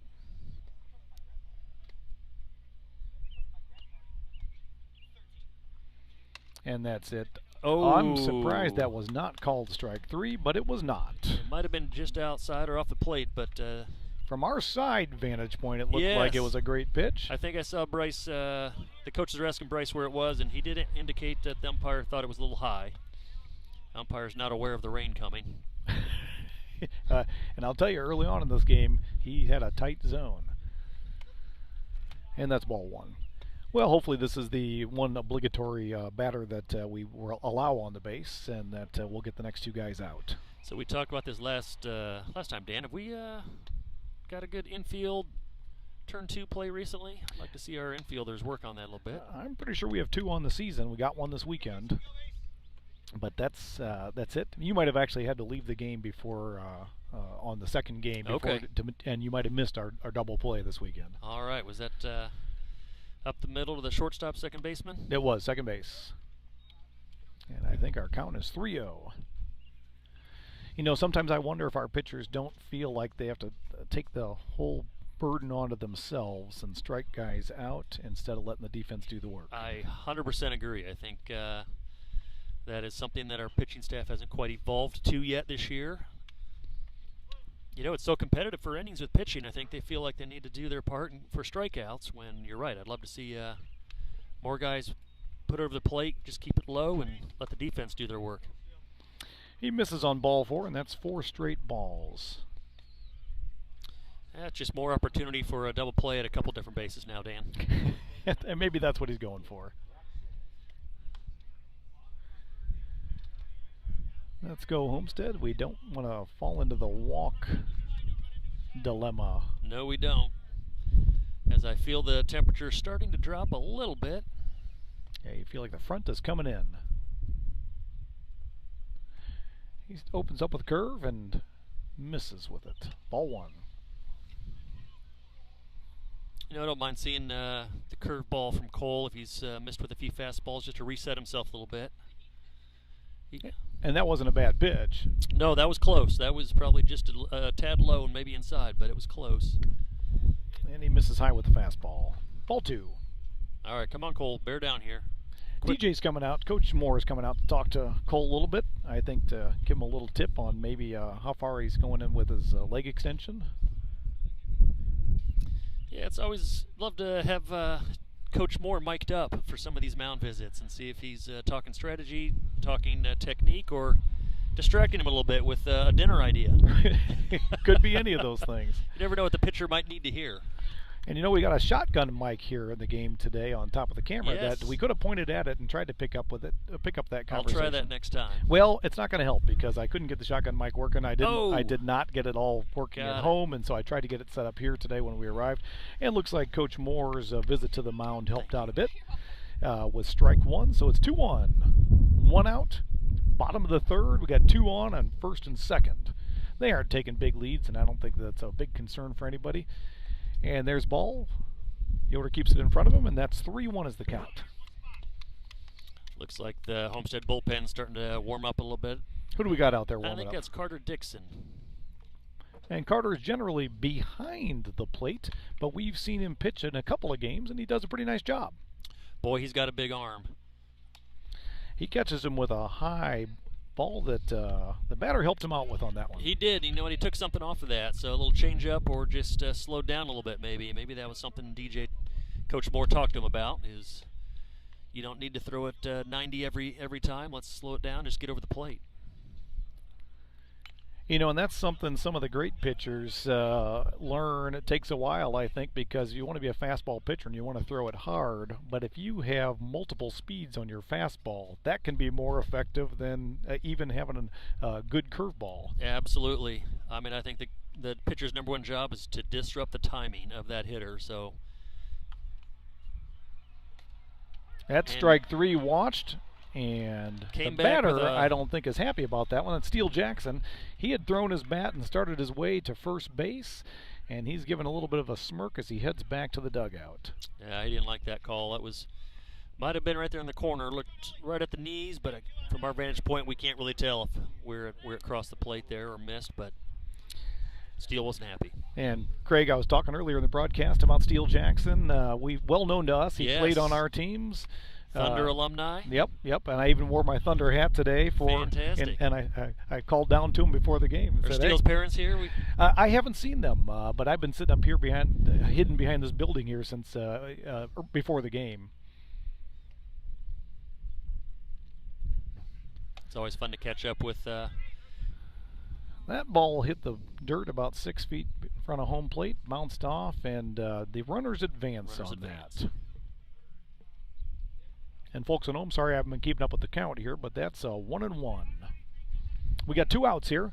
Let's hope that Cole and the defense can get this third out right now. Nolan Knack's up to the bat, and we remember the name Nolan Knack. He actually tried out for our Thunder team too, and we didn't take. Kidding. Yeah, and they were trying to get a package deal with Knack and Steele, and we didn't take Knack, but Steele still decided to join us. Knack has always been an outstanding player and an outstanding hitter. In fact, I believe that one hit on the board right over there. Nope, I'm wrong. That was the pitcher, Staley, that has the one hit in the game. But Nolan hit a hard ball, I think, to the left field in his last at bat. Well, those were the days when the Thunder carried a max roster of 12 or 13. Before we dropped it down to 10 or 11 in the 14U year. Yes, 12 was just a little too many. So too many decisions for the coaches to make. Kept it simple with that 9-man, 10-man roster, and even played with 8 a couple times that year. Yes, we did. We had a couple games where we had two guys in the outfield. And those two guys have been in the outfield today. It's Carter Matheson and Luke Palmer. And that's a walk, and now the bases are loaded with 2 outs. And we've got the 5-hole hitter, number 9. And we need to keep this 10-run lead, so we need to take care of business here. Yes, 2 we outs. do. This is Alex Leslie. He's one of the sophomores on the team, and one of the sophomores that's playing today, which I think there are 2 of them on the entire field in the entire game so far have been sophomores. Okay. And that comes in for a strike 1.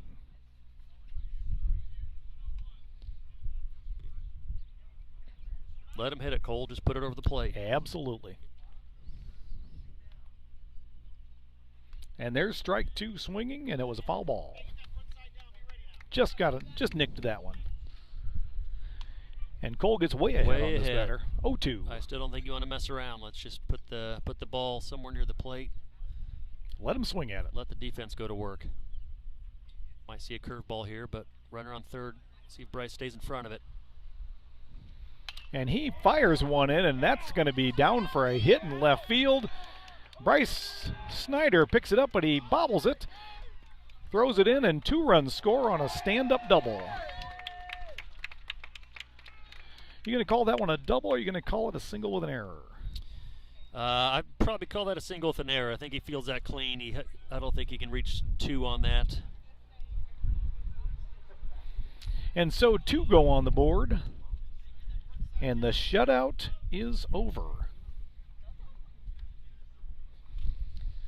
Number 16, Isaac Sloan's up to bat, one of the juniors on their team. That ball comes in low. Good job, Bryce. Stay in front of it.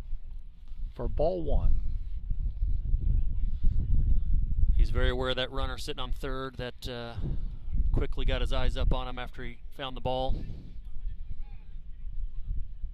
And that wind's starting to blow in at our backs. Yes, it is. And that one's low, just misses for ball 2. It'd be great if we got the 3rd out right now. Yes, it would. I'm looking at, there's a ball grounder hit to second base, Gabe Goebel, who fires it over to Caleb Colpine for out number 3, and we're out of that inning with 2 runs scored, which is good because it keeps the margin at 11, and we need at least 10 run margin to have this game guaranteed to end after 5. So I look at this as a 1-run game right now, Dan. That's the way I'm looking at this with the rain over our shoulder. I like that, and why don't we have a look at the radar while the players get ready to play here in the top of the 4th. And it's still creeping our way, but it doesn't look like it's on top of us yet. I mean, you got just north of us a little wing, and then it looks like we might have a half hour before that next group gets to us. Yep, it's sitting out there to our west. Hopefully it is moving around, or maybe not quite moving due east. So when I was, I came home a little bit early today to try and get all my gear set up, and I had to work on trying to figure out how to get this shotgun mic working, which I failed to do, partially because while I was working on that, I got sidetracked because of the weather, and I thought, wouldn't it be nice to be able to put a little radar corner up on the screen so that the folks at home could see the radar the whole game.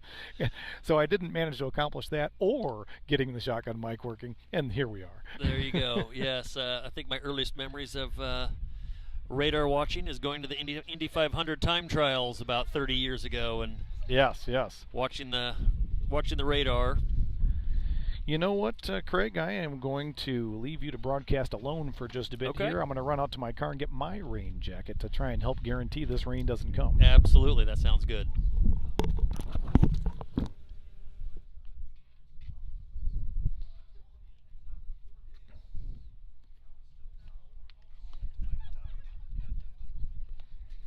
All right. I will pull up iScore here on my phone so I can give you the viewers an idea of who's at bat and who is in the field.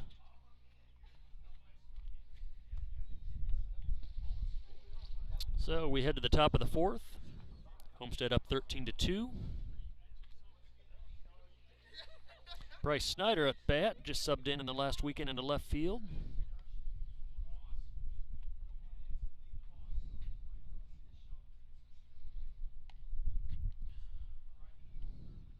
Bryce has done a good job this year, hitting well over 300.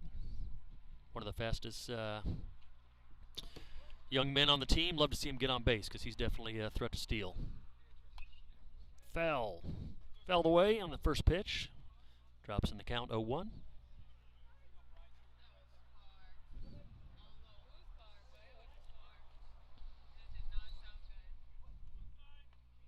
Here comes the pitch. Curveball in the dirt. Count goes to 1-1. Parker Smith is now the pitcher for DeKalb. This is another pitcher, third pitcher for DeKalb this game. Well hit, but foul by about 10 feet down the right field line. Bryce got all that, just a little ahead of it. Falls to 1-2 in the count.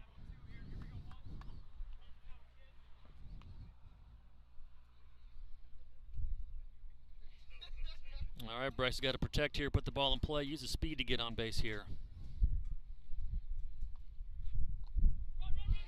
Curveball in the dirt, got him to bite on it. Bryce swung, so that's a strikeout. That was a pretty good pitch with 2 strikes. Bryce thought he had to protect the zone there, rightfully so, just couldn't quite get the bat on the ball there. All right, so Bryce, who had moved into the leadoff spot, taking Nick Hockmeyer's spot. So Carter Matheson still sitting in the 2 spot, now coming to the plate. See if Carter can get a look at something over the plate. Curveball low. Quickly gets ahead, 1-0. I'm not sure I've seen a ball over the plate in the strike zone when Carter's at bat yet this game.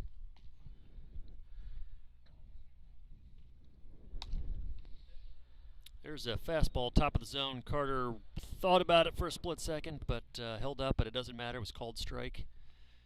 Count goes to 1-1.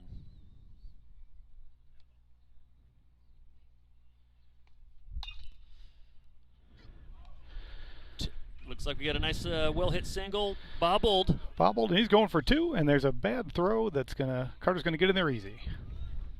That was didn't quite catch all of it, but just enough to get over the second baseman's head. And then just another bobble in the outfield that cost him a base. So a single with an error.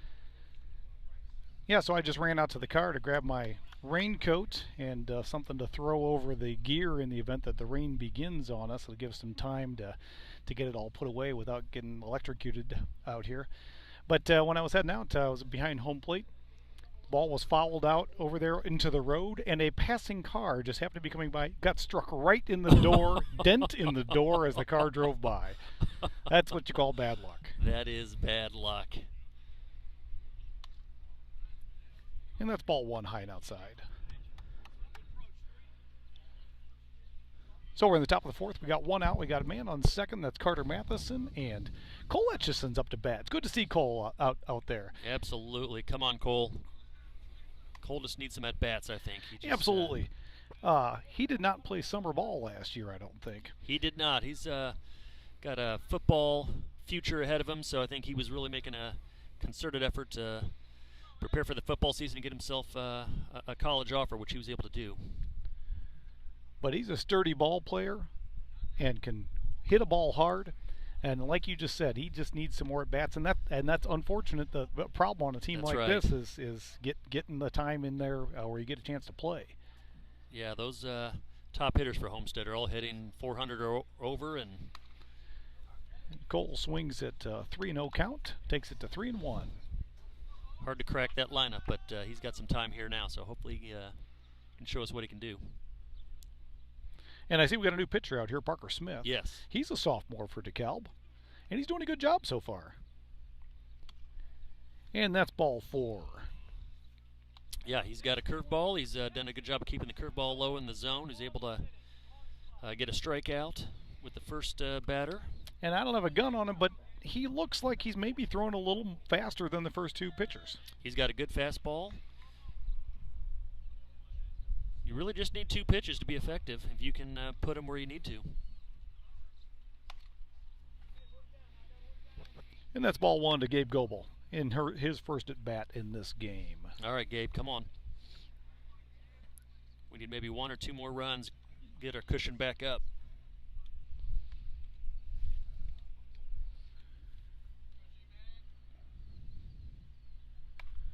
And that's a ball high and outside. And Parker Smith, I'm cheering him on to get some over the plate. Yes, he started off pretty good. He's missed a few with the last 7 or 8 pitches.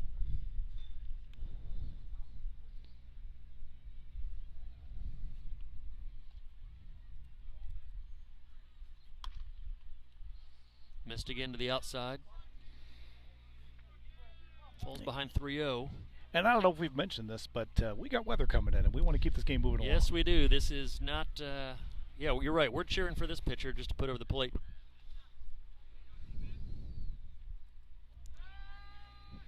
Tried a pickoff move there. Didn't have the cooperation of his middle infield. It doesn't help much when you turn around and there's nobody even close to second base to throw to. No. But it had its intended effect, and that is that kept Carter back towards second base. And that is 4 straight balls by Parker Smith. Parker, we're cheering for you up here. The bases are now loaded. We have 1 out. And we've got Braden Hardwick up to bat. All right, Braden. This would be a good time. Braden has not gotten as many plate appearances as I'm sure he'd like this season. But he has of late been effective in the time he's had it. And look at this. He hits one hard. Steele Jackson is back in center field, and he gets under it for the out. But this is going to be a sac fly because Carter Matheson tagged up and has run into home to score. Good sac fly for Braden. That's doing your job. That's a good outcome for Homestead. It was a good piece of hitting. He hit that thing. Was. He was 5 feet short of the warning track out there in dead center. So it looks like Braden I think came in for Luke Palmer. Yes. He's taken over actually in right field. Bryce Snyder took over in left. And now we got Carter Dixon up to bat. Carter Dixon, so I think he's now subbed in for Micah. At least in the batting order. Yep, and I see somebody else warming up in the bullpen, oddly enough. And we saw Carter Dixon warming up earlier in the bullpen. Is that Jaden Lepper out there? You know, we're on the wrong side of the field. It's hard to see, but I think that might be because I'm pretty sure he was wearing a sleeve when he was playing shortstop. See Cole Hutchison out there on second base with a little bit of a yawn. And I hate to say this game has become a yawner, but we're starting to feel the raindrops on us here. And things could get exciting fast from the broadcast booth. I'm going to open the umbrella just to kind of protect some of the equipment here, Dan. As am I. We'll go with full 2 umbrellas because I feel like it's about to let loose. The visiting broadcast booth is convertible. We're putting the top up. And we were right. The rain has begun. I will struggle to move the camera now. Yeah, if you want, I can try and take hold of that. Although I'm trying to run the scoreboard too. Yeah, no, I'll get it. And Carter hits one off his foot for a foul ball, and he's hobbling a bit, but I think it's just going to be a quick stinger on him there. Yeah, the rain is picking up a little bit, Dan. Has begun. Well, it's not only begun, but now it's coming down, isn't it? Yes, it is. I'm going to put the rain jacket on here. I'm going to join you in that. Except, you know, when I ran out there to the car, I remembered my rain tarp. I remember the umbrella. I remember the towel, but I forgot my raincoat. Swing and a miss by Carter, so that's a strikeout, but it is the 3rd out, and the only silver lining is that keeps the game moving. Yep, that ends that half inning. Homestead's defense is coming out on the field. I feel like the rain let up a little bit, and hopefully that was just a quick band that came through, and we're not going to get drenched by this. I hope you're right. Looks like Cole Elkins heading back out to the mound. So in spite of the folks we've seen warming up over there in the bullpen, Cole comes back out.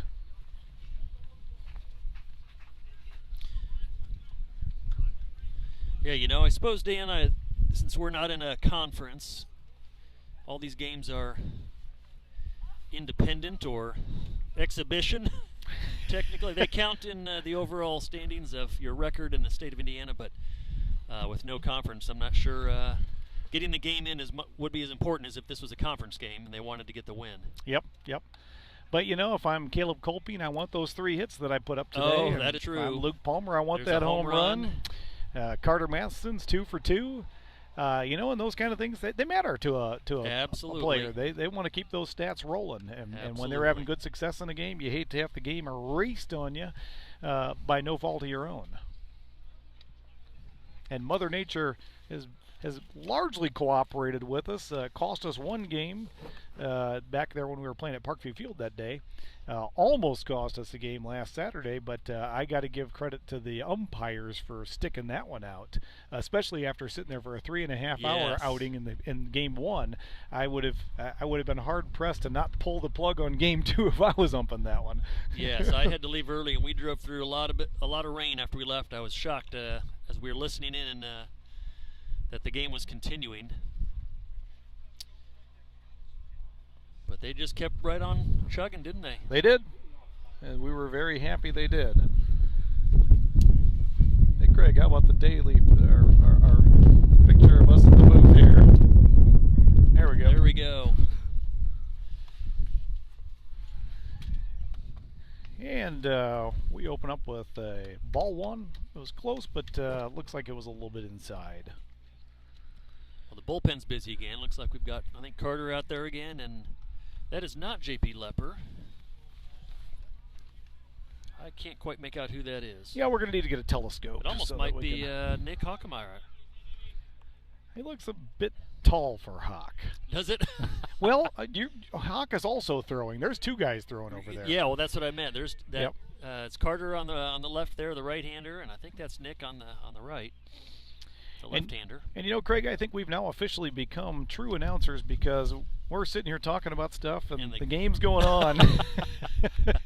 Don't mind us. Don't mind us. And that's 3-1. Well, I did like getting that, for lack of a better term, Dan, an insurance run to give us a 12-run lead instead of 11, so we can maintain that 10-run lead and possibly get to the 5th and get this game in. Yes, sir. And that's a foul tip, and that takes it to full. Let's go ahead and get this first out right now. I see Grant Simmons over there in the dugout hopping on 1 foot for some reason. Well, with these dugouts and the lack of the fence, he probably took a ball off the ankle. Well, he missed by more than a little bit on that curveball. Yes, he did. And Come on, Cole, just put him in there. Is 4 balls for a walk.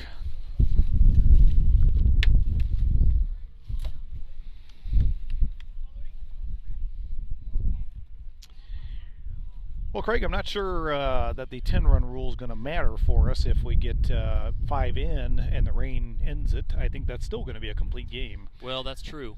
So I don't think we have to be as concerned about the 10-run rule as we otherwise might. And that's a ball, and had a little trouble getting it back to the pitcher, I think. And that we're closing in. That rain scared us a little bit. Now there's some blotchy black clouds over our right shoulder, kind of hidden by the broadcast booth. And you can't see it at home, folks, but they've turned the lights on here to give the boys a little more visibility because it was getting a little dim. And now you can see it because our camera operator is giving you a little view of the lights out there. And that one was a 55-footer. Yoder kept it in front of him, but the runner advances to second. And so we got a 3-0 count. And I wouldn't be bear down, Cole. Wouldn't be surprised if this one ends up with a walk, that we don't see the coach come out and have a little chat with Cole. I would agree.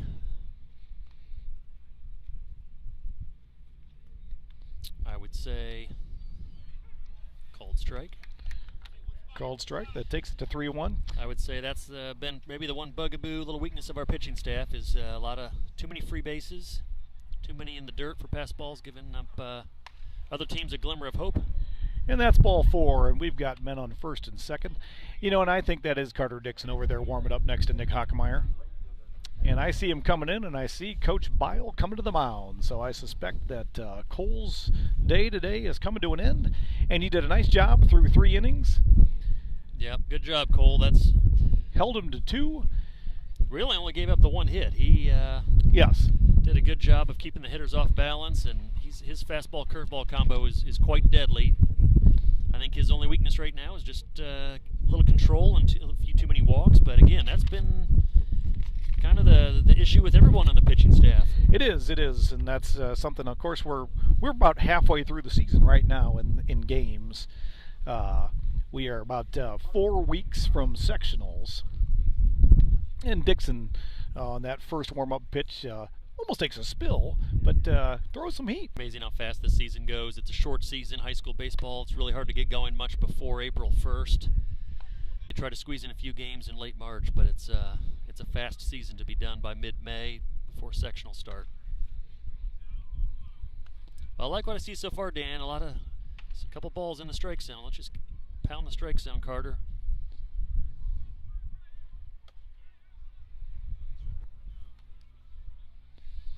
You know, it's interesting. I know his primary position is catcher, but you can see that catcher motion as he pitches. It's a short arm, quick delivery. Yep.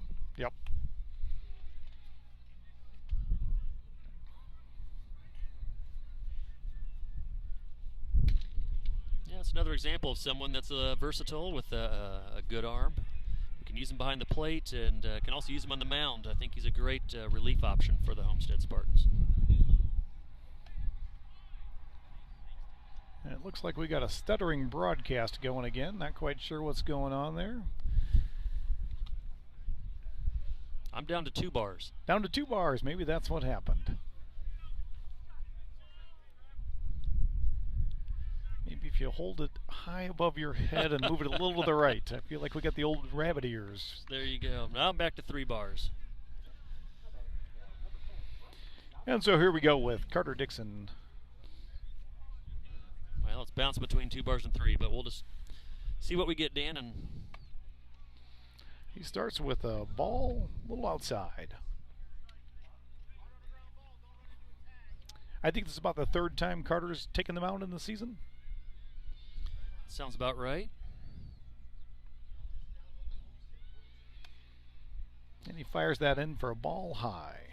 All right, Carter. Just a little above the belt line on that one.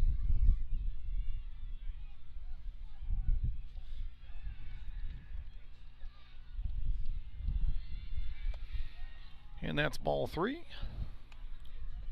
And maybe taking a little bit to settle in here.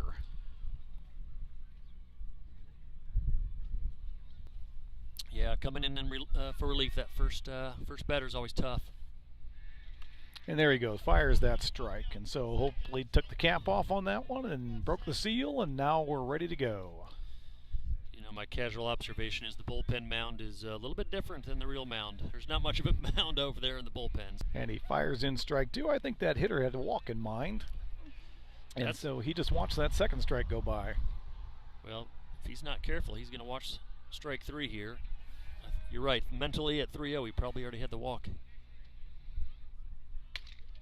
And he gets the walk that he was hoping for. And now the bases are loaded. We have no outs.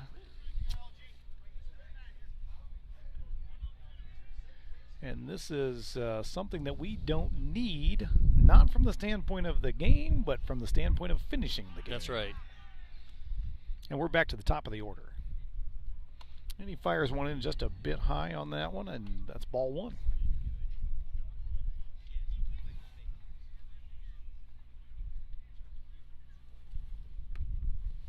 All right, Carter, do your job here. Put it over the plate.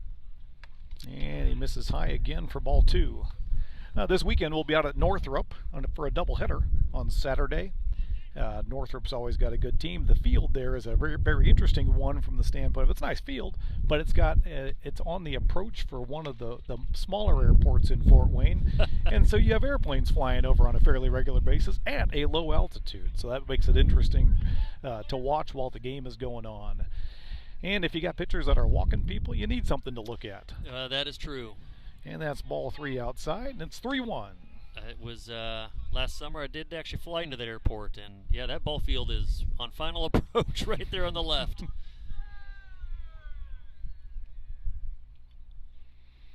And that's ball 4. And a run comes in. And here comes Coach Bile. Here comes Coach Bile to have a little chat with Carter. Give him some words of wisdom. Looks like we got Nick Hockemeyer in the bullpen. We just need someone to get in there and throw strikes. Oh, quick change. And it looks like Graham Collins is going to take the mound. I don't think we saw him in the bullpen, though, did we? We did not see Graham in the bullpen. So either we missed it or he's coming in cold. Yeah, this might be interesting. Graham did a nice job last weekend. Did a spectacular job 2 weekends ago in front of a tough Cathedral team.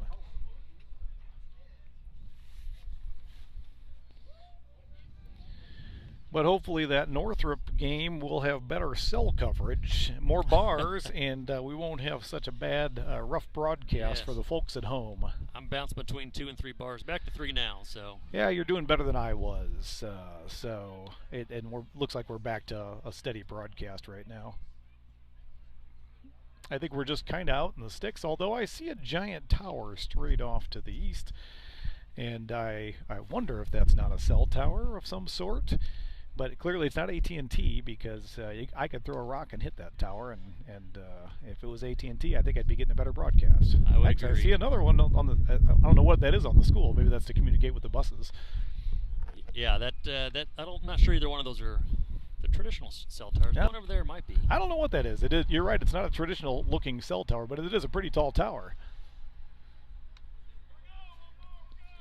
And how did Graham do in his warm-ups? Not too bad. I think he's starting to get dialed in a little bit. There you go. And then what's good about Graham is, frankly, he's good for pumping strikes. Generally speaking, yes. And that's what we need here is we need to pump some strikes. And we could use a double play right here, in fact. And there's strike 1 swinging and a very good right down the middle fastball. Bases loaded, so he's able to work from the windup, which I do think he prefers a little bit. And there's a struck ball, and it gets by shortstop Jaden Lepper. It's picked up by Bryce Snyder, who in time, the runners are stopped on first and second, but 2 runs score, and that takes the score to 14-5. Yeah, that was right at the edge of JP's range there. Thought he was going to put the glove on it and be able to get a force out there, possibly at third, but just scooted around his glove somehow. Yeah, and I'll say that right over in that area, it looks like the ground is a little bit not quite level. That's all right. And there's nobody scoring that, or at least the scoreboard's not scoring that one as an error. I don't think that would have been an error. And that's ball 1 to this batter. So we've still got no outs, and we got men on first and second.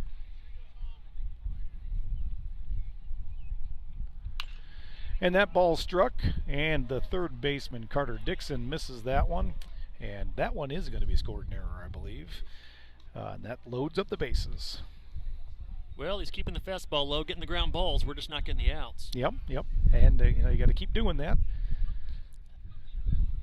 I haven't seen any off-speed yet, so I'm guessing he's been told to just Pump hit the strikes. zone. And the scoreboard did score that one as an error. Looks like he went with the off-speed on that one. Yep.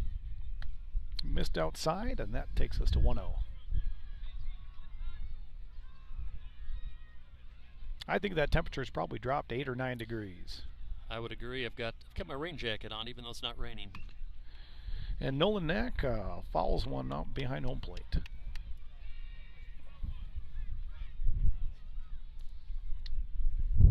Well, with the lead still comfortable, I'd like to see him continue to pound that strike zone, even if they could put the bat on the ball. Agreed.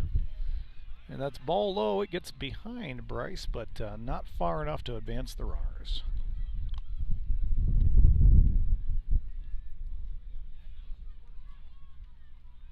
Yeah, I'm wishing I would have remembered to get my coat when I went down there. And I'm starting to feel some raindrops again coming in. And that's a ball low, and that takes count to 3-1.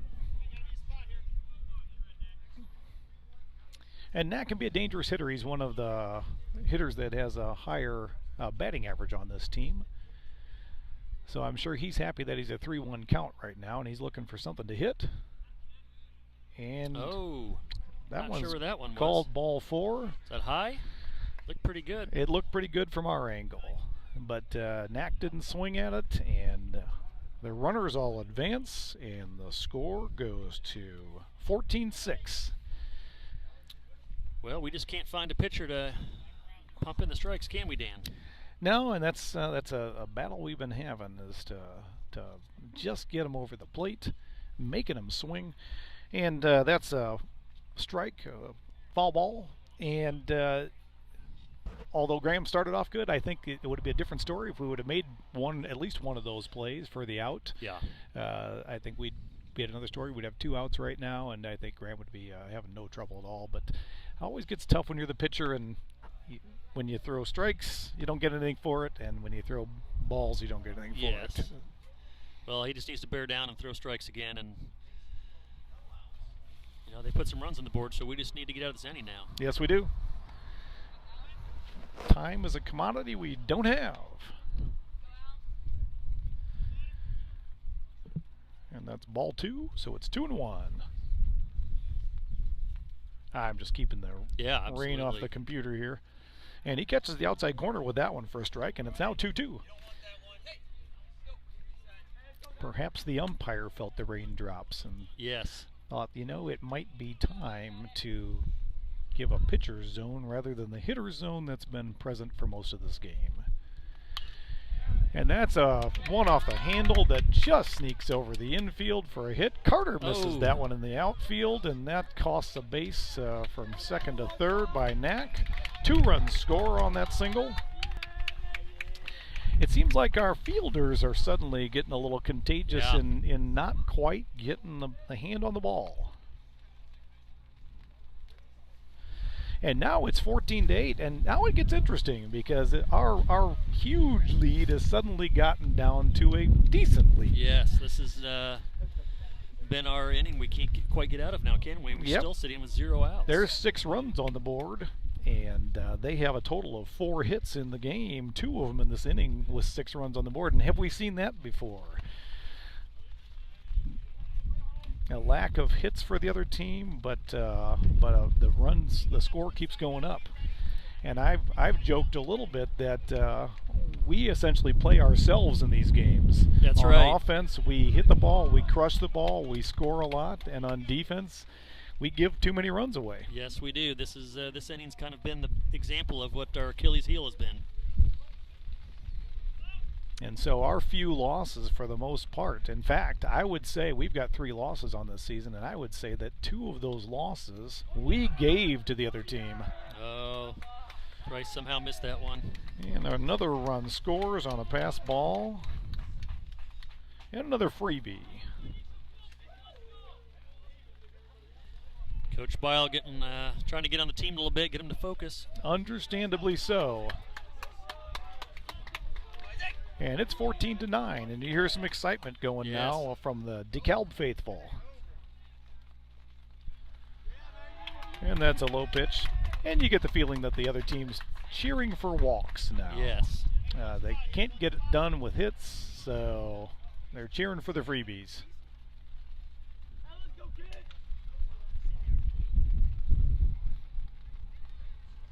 And that's ball 4, and it gets by, so the base runners advance, or the base runner. So we got men on first and third. We've still got no outs in this inning, and I'm pretty sure we've gone through their order. Yeah, this is it's getting more interesting by the minute, Dan, and not for good reason for Homestead here. Continue to struggle with free bases. Yep. We are on the 10th hitter now for this inning. And still no outs. So And this is a problem for the Homestead Spartans. They need to just get an out here.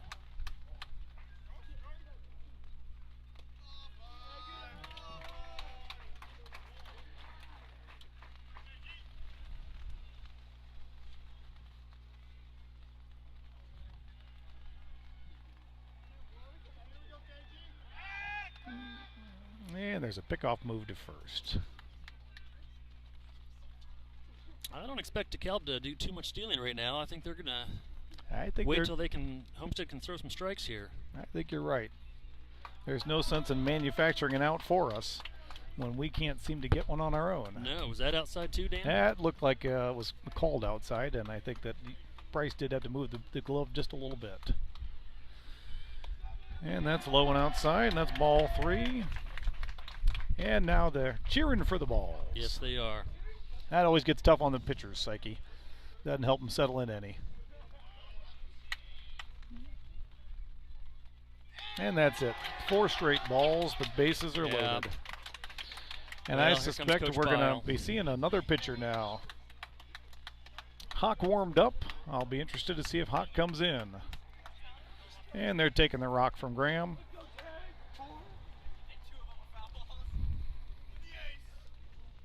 And here comes Jaden Boy. Lepper now. I thought we might have seen Jaden warming up at one point over there on the. But it's been a while. it has. So, but you know, we've had pitchers in the bullpen come in and can't find the zone. Pitchers from the field come in, can't find the zone. So I'm surprised Hawk didn't come in and take a try yeah. there. So it looks like JP to the mound. We're not sure who will slide into shortstop.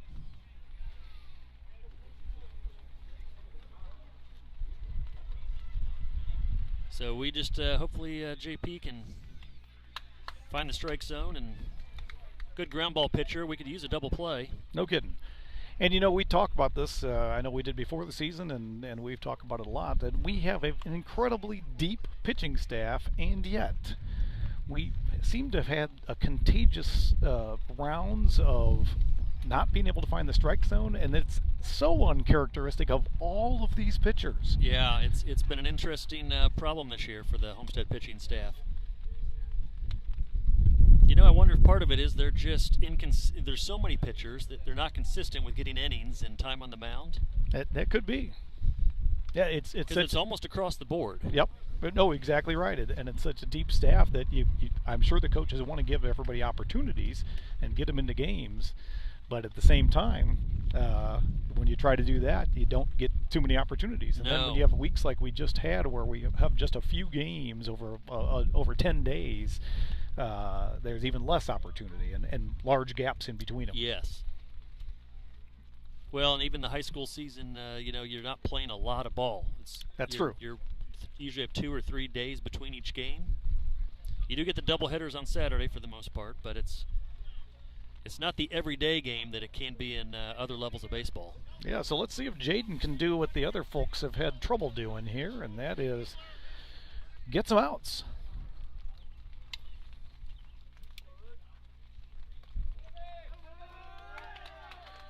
And that's ball 1 for Jaden.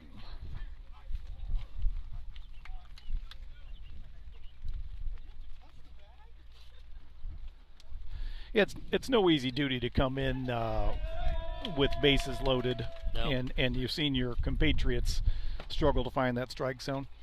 I think in car racing they talk about how if you think about the wall, you hit the wall. That's true. And so you have to think about the track and not the wall. That's right. And I think at a certain point the pitchers get on the mound and maybe they're thinking, I hope I don't throw balls. And when you come in there with that thought of, I hope I don't throw balls, that might be too much of a focus on the ball, and you end up throwing the ball. Yeah, I think you're right. This is it's kind of a mind game at this point for the Homestead pitchers. Yep. And there he goes. He gets a 3-2. The batter decided he was going to take the walk on that one, but the umpire said, why don't you go ahead and stand up here for one more pitch. So we got a full count. And I think this batter's planning on keeping the bat on his shoulder. So all Jaden needs to do is pump a strike here. And there it is. He rings him up. Pitch. They had Yeah. no intention of swinging. No, he didn't, and that was looked like from our angle it's always tough to tell, but it definitely looked like it was a knee-high strike. It was. It was. The fans are a little rowdy about that one because they are hoping for walks. And Well, I hope we never get to the point that we're cheering for walks for our team. No. Yeah, here's another situation with only 4 hits on the board, but we've given up 9 runs. Yep.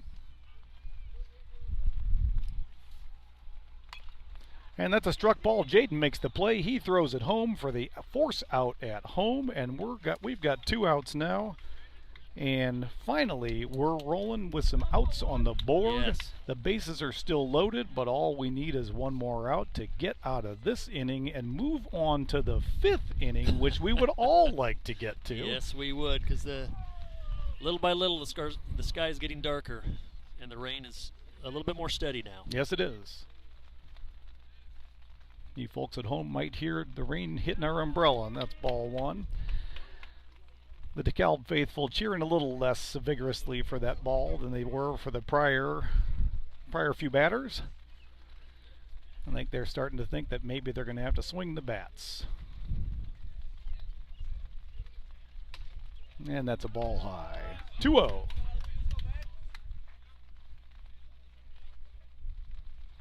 All right, JP, let's get pump it in there. No more freebies. And there's a strike. Again, it's pretty clear at this point that these guys aren't planning on swinging. No, they've definitely coaches. Well, rightfully so. The coach probably told them not to swing until they at least see a good strike. Oh, thank you. And there's a swinging strike, and the count is 2-2. And my lovely wife just brought my raincoat for me, which I thank her for because I was not only getting cold, but I was getting wet.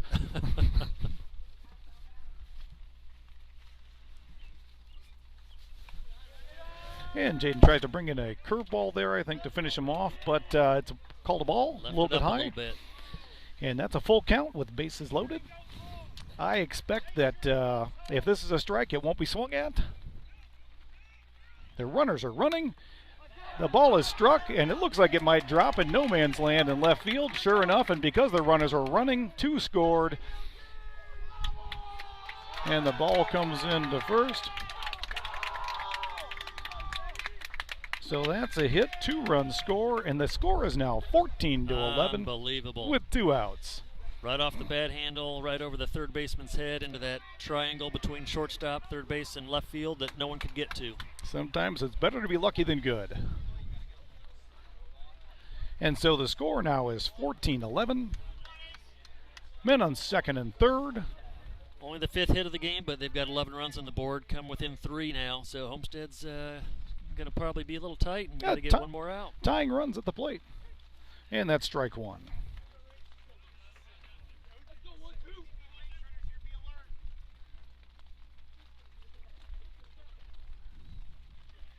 This is their 14th batter of the inning, by the way. And he catches that one. It is in right field.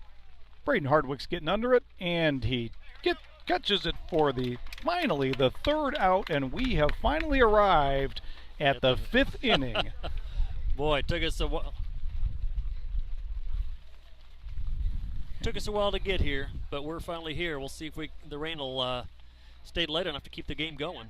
We sure hope it will.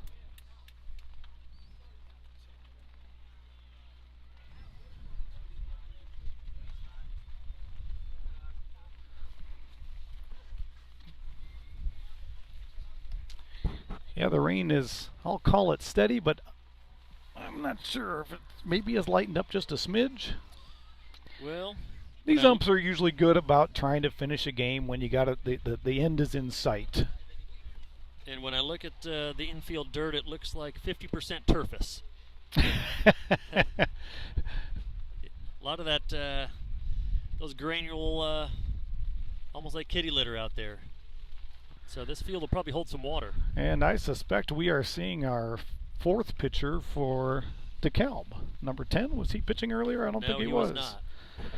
And his name is Bryce Dobson, and he's having trouble making it all the way to the plate in his warm-up pitches. Let's hope that he can keep things moving. We don't have time for a walk fest here. We've already used that time. No, we don't, but I'm sure DeKalb's going to use their influence to keep the game going now that they're had a really big fourth inning. Close the gap, and this is a game. This is no longer a out-of-reach 10-run situation. They are within 3. This is within striking distance. They've got some momentum on their side, so sure they would love to play all 7. I think you're right, and so I think they're gonna try and keep it going, just like that we're gonna try and keep it going. Well, let's see if Homestead can respond with their offense. Well, and we've got 11 hits on the board. I fully expect that we're going to continue our hitting ways into this inning.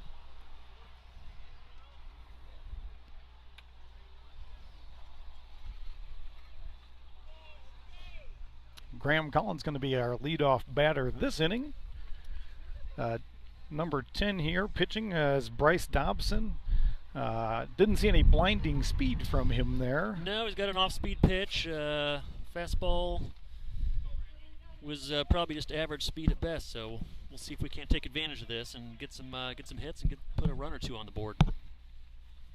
Which is precisely what we need. A few more insurance runs. Graham starts off with one off the handle, but I think that one's going to be trouble. Second baseman is back, and he gloves it with a really good play. And that's out number 1 with 1 pitch. Yeah, even though he doesn't have a very good fastball, Graham was a little behind on that one and popped it into right field. Trying to zip up my coat here. I've only got one hand because I've got to hold it with the other one with the umbrella. And that's a called strike 1. It looked a bit high to me, but I'm not the umpire.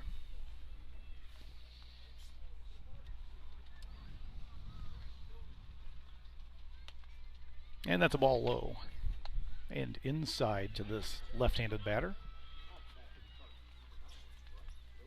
All right, Bryce, get us going here. We need some hits. We need to get some base runners going. And that ball's in the dirt. That's similar to the ones we were seeing on warm-up. Yeah, his off-speed pitch hasn't come close to the zone yet, so I think hopefully they're sitting fastball and just waiting for it.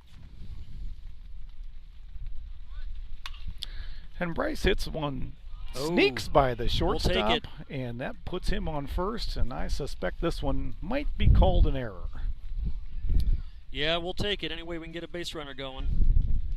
Homestead needs something good to happen to kind of get the momentum back on our side. We sure do.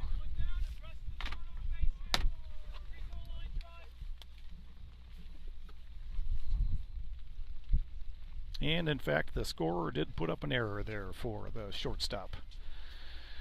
And we got Jaden Lepper, who's our pitcher at this point, so he got a chance to help his cause.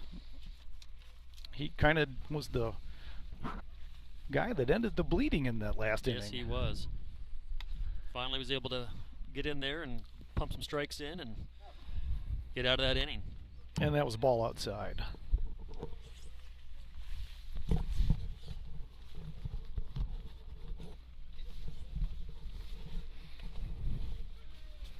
That was a called strike. Yeah, that was a little tough. That was pretty low. Certainly not one that JP would want to swing at for the No. first strike in that at bat. And I'm not sure he would have swung at it for a third strike. And the pitcher doesn't recognize the time constraint we're under and throws one back. The rain's lightened up a little bit, but it's still raining. Yes, and when we look off to the west, it's looking pretty gray. Jaden shows bunt, but pulls back on the ball. Counts 2-1.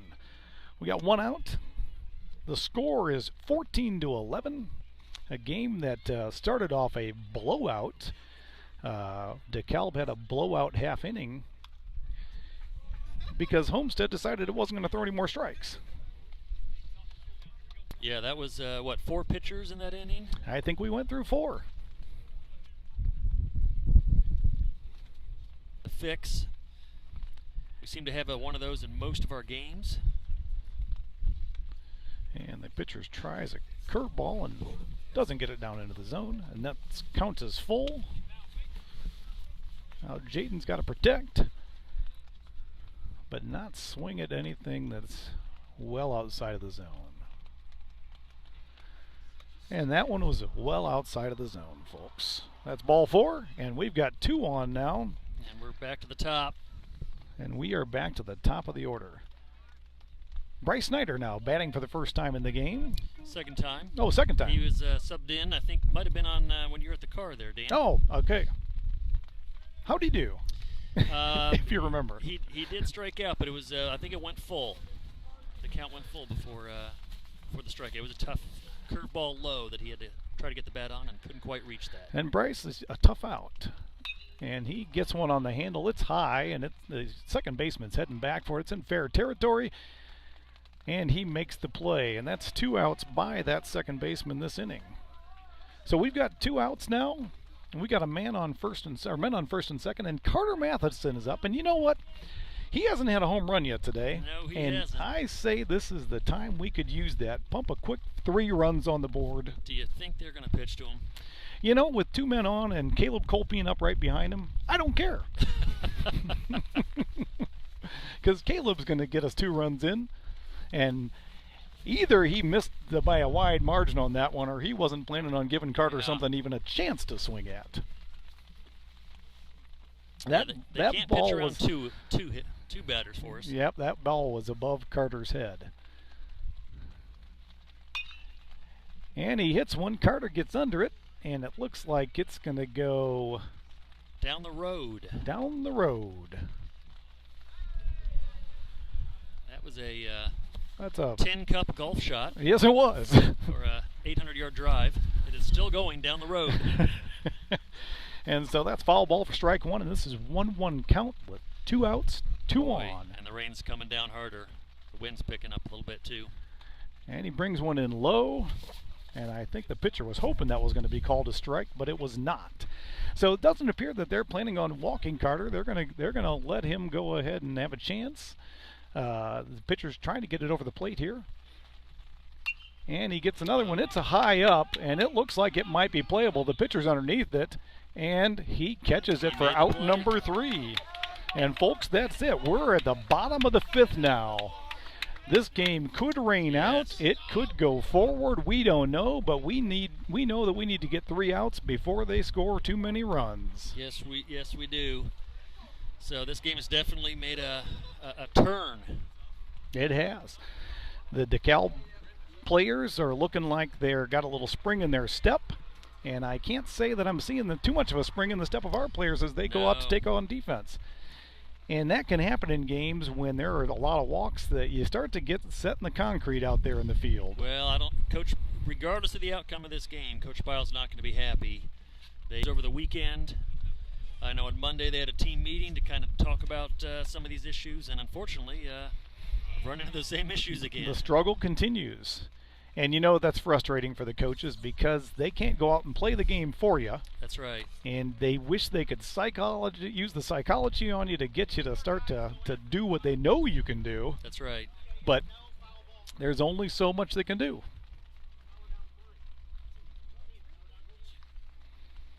Well, it looks like we got Bryce Snyder at shortstop. Got Gabe Goebel at second base. And still have Caleb at first and Graham at third. Is that Bryce Yoder at shortstop? Bryce Yoder. Okay. Well. Yes, yes, it is.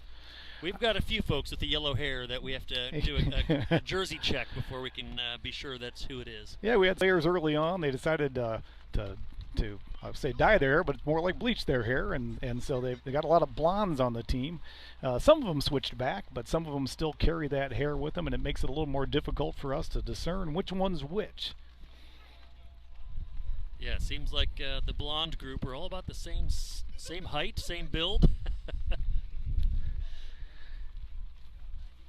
Heard the coaches for the DeKalb Barons talking to the hitters before they're going out there and telling them, make sure it's a good pitch before you swing at it. So they're telling them to be careful on their pitch selection. They know we've been struggling Yep. throwing the strikes, so trying to take advantage of that. They don't want to help us. And here we go, Jaden Lepper on the mound. We got a new catcher, it's Carter Dixon. First pitch comes in for a strike, and there's no swing, and that's not a surprise. No, that's a good start. When Jaden can locate the curveball, then his fastball is that much more effective. And this is Steele Jackson up to bat, always formidable. And he takes a swing at a high pitch that's strike 2. And I know Steele's frustrated. In fact, he went down last time on looking at a strike 3 that he felt like was out of the zone.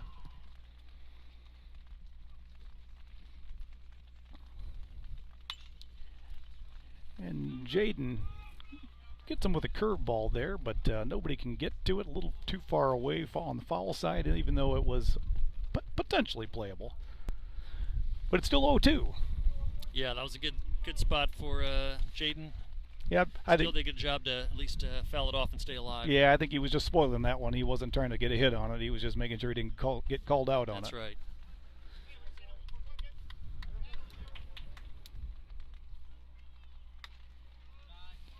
And that's ball 1. 1-2. Didn't miss by much there. That was just the... Steele looks like he's loading early on this, and it must be his 2-strike approach. He's getting that foot down. About the time that Jaden, and that's foul 2. So we're still at count 1-2. Jaden's still ahead. But as a pitcher, it always gets a little bit tough on you when you keep throwing strikes and you keep getting foul balls, and you'd like to just get this batter out. Well, and he's still ahead, though, so I'd like to see him just nibble the corners. Don't give him anything to hit. That's a high, and Steele doesn't chase. 2-2. Looks like Jaden's looking for a new ball. I'm thinking.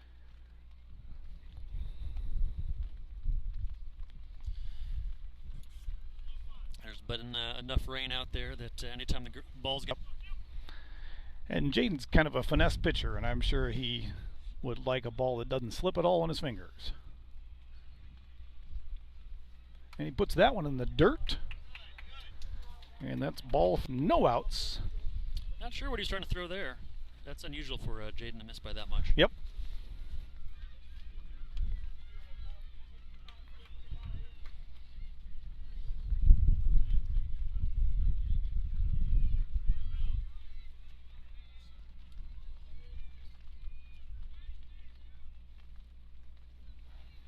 And that one's low for ball 4, and they got a runner on the bases. No outs.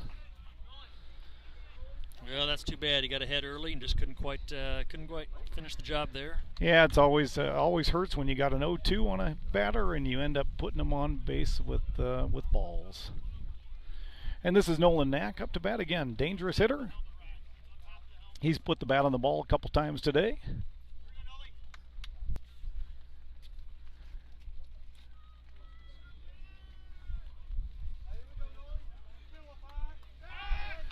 And there's a pickoff move to keep Jackson pinned to first. And we're just about at the 2.5 hour mark and not quite through 5 innings. I'd hate to think that this is going to become something that we're familiar with, and that ball is high for ball 1. Well, that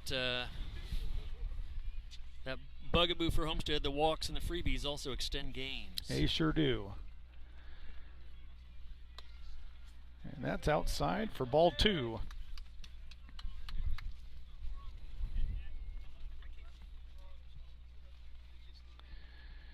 You know, I wonder if this isn't a time for the Homestead dugout to come to life to support their pitcher. That's ball 3, but it's swung at for a strike. We'll take it. We'll take it. That was that eye-high fastball that I think that just must look great coming in. Yes.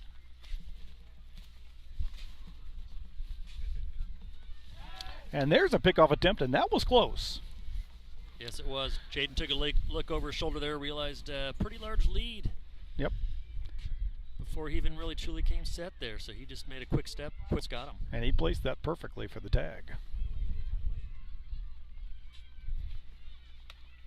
And that's ball 3, folks. So it's 3-1. At a certain point, I think I'd just concentrate on the hitters and forget the base runners. And Steele looks like he's taking a bigger lead on this one. And there he goes. That was ball 4, so it doesn't matter.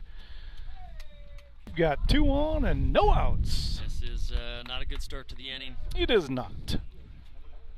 And I am sure that we're going to have to keep sharp objects away from the coaches here. You know, I've never quite seen anything like this from this group of boys. We've watched them play baseball over the years, and a lot of good pitchers, and just not.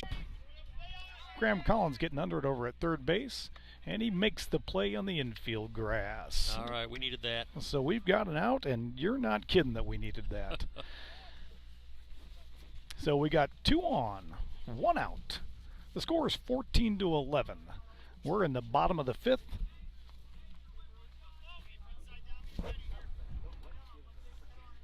And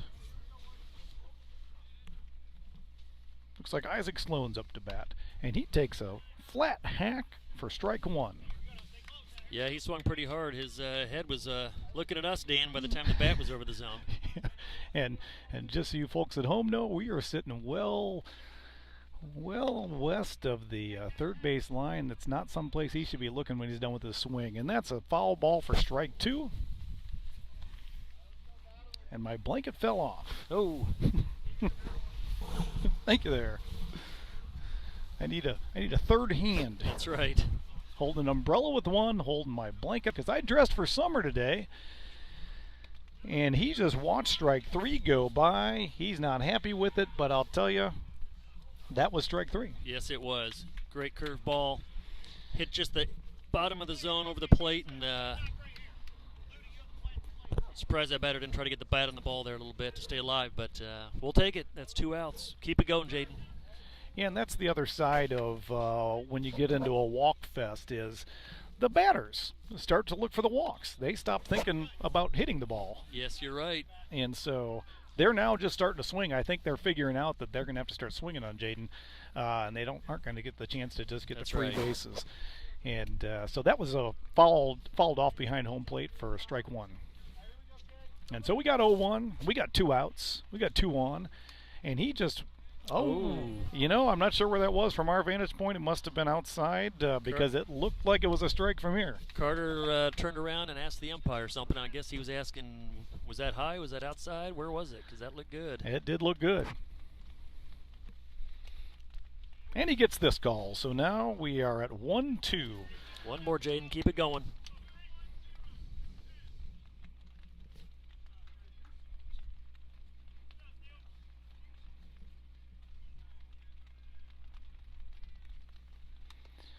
And he spoils that. Got just enough of it. I was hoping Carter could catch that, but just got enough to put it in the dirt.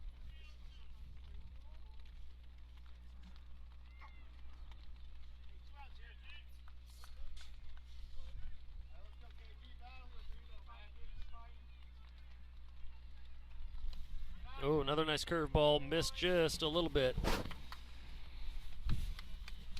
Almost hit that outside corner. We're just a little too far outside.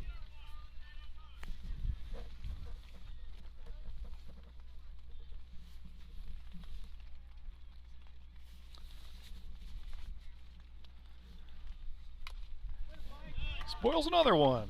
So it's 2-2. He seems to have a flat swing that's over the ball. Yes. Yeah, a little hitch in that swing, but pretty flat through the zone.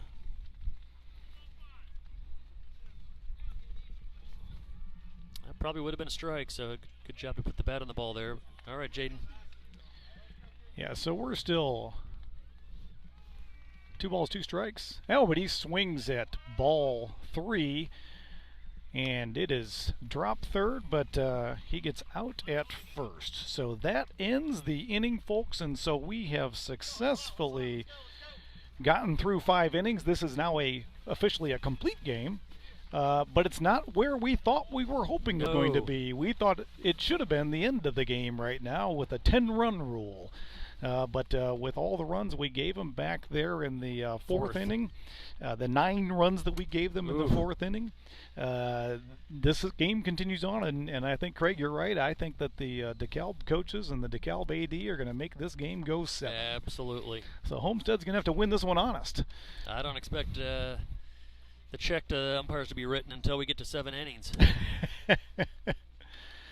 And so, early on, Coach Bile made the substitutions he normally makes for a blowout and putting in a lot of different players. And I wonder if he's now second-guessing that decision. Well, it'll be interesting. Obviously, you can sub back in high school, so we'll see if he makes any adjustments or if he just Rolls with it. rolls with it, lets his team fight for this win now.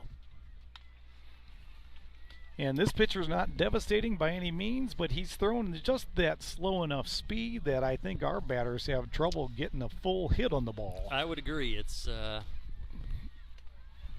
definitely not a 90-mile-an-hour fastball, but it's a different speed than they've had all game. Yep. And just that change can be effective. Absolutely. Well, this might be a good person to start off the inning for us. Steady Eddie, Caleb Colpine.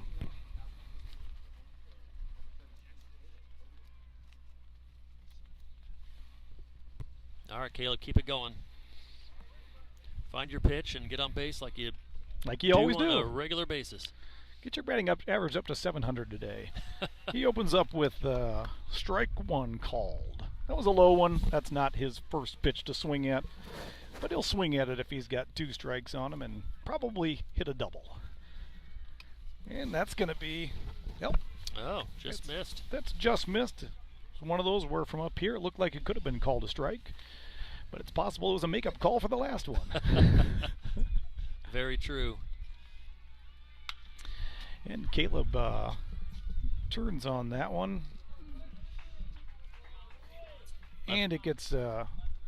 I thought that one was going to go foul, but it was not. It just went to the left fielder. He got under it and made the play. Yeah, definitely unusual late on this pitcher, but I think that's the slower speed. They haven't quite adjusted the timing yet. Yep. And so Uyghur's up to bat, number 11, Sticks. And, that means he's back in the lineup because he came out of the lineup. And he watches strike 1. That is correct. Yeah, I think Gabe Goebel came in for him last time through, so he's back in the lineup, one of the best hitters. So see if he can't get something going here for Homestead. And that's a slow pitch in for strike 2, and Uyghur's watched 2 in a row.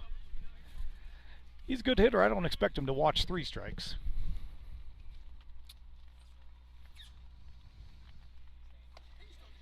And that's a ball low and away.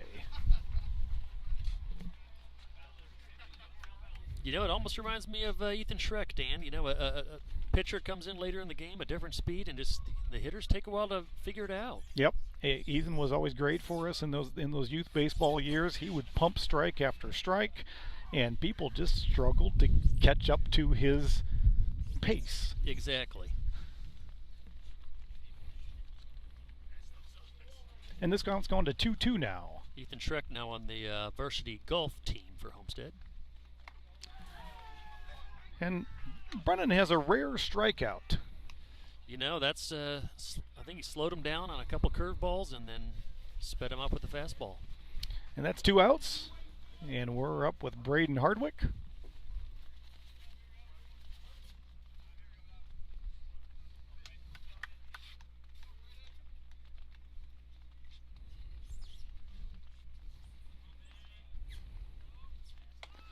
Braden shows bunt, pulls back on ball 1. Boy, being a lefty with his speed, bunting's not a bad idea. That's a tough play for a third baseman to catch up to a lefty like Braden who could be halfway down the line. Yep. In a hurry. And that's ball 2. Wonder if he got in the head of the pitcher a little bit there. I bet that pitcher was thinking he was going to show bunt again on that next pitch. Braden gets a good contact on it, but it's a high fly ball. Center field, caught by Steele Jackson. Just saw a little lightning off to the east of us here. Was that, I saw the flash of the cell tower, or was that a flash of lightning, Dan? I think that was a flash of lightning off there. But, you know, until we hear thunder, I think that this game's going to continue on.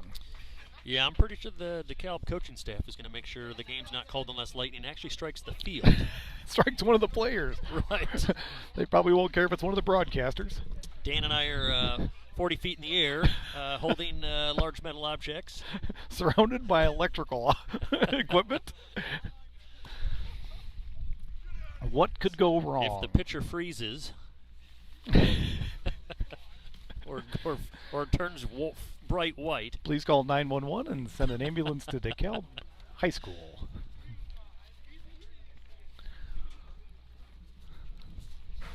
All right, well, this game has definitely got a different feel to it from the first several innings. Homestead ran into that big 9-run inning where they gave up 9 runs, and they've just been flat ever since. They've not really bounced back, so you do want to see the team go through some games like this where they struggle and have to fight for a win, but it seems like it's happened a few times, too many. Yeah, you do need to learn to fight through adversity, but you know, you don't want to create so much of that adversity. That's correct.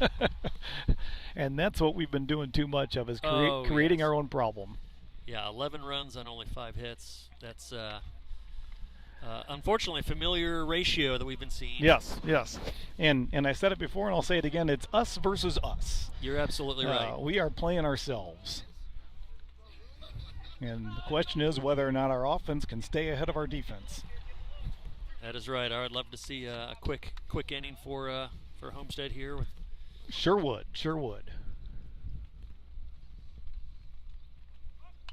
And he lays down a bunt, and it's looking good. Graham Collin picks it up, and he wings it over, and it is safe.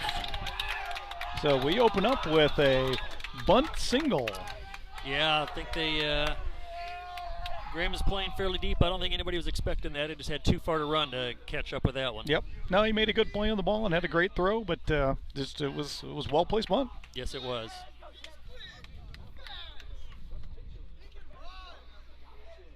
All right, let's see if we can't get another ground ball, maybe get a This guy's double play. Taking a healthy lead off. I expected a throwback on that one.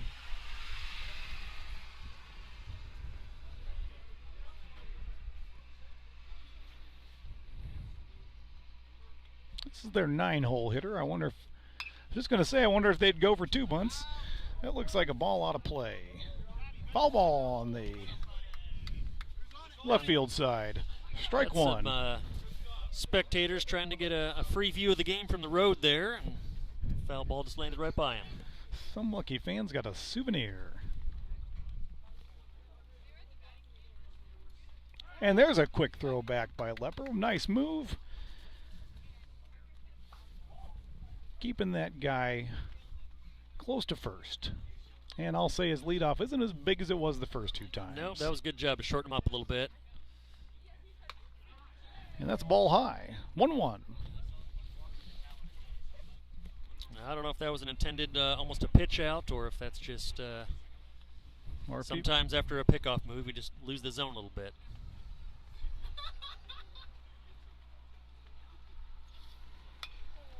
And he swings at a ball, and that's a foul ball. 1-2.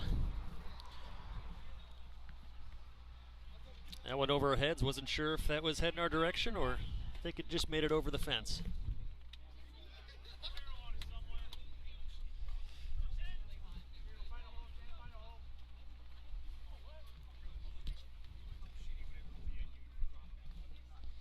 All right, Jaden, let's put one in there. Oh, He misses a little bit high on that one. I think that one could have gone either way. Yeah, that was right on the edge there. And it goes to 2-2.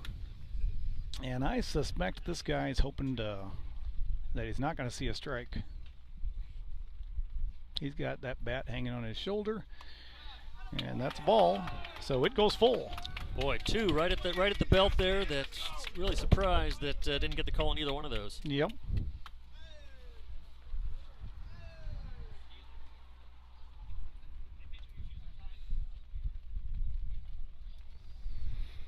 And he misses.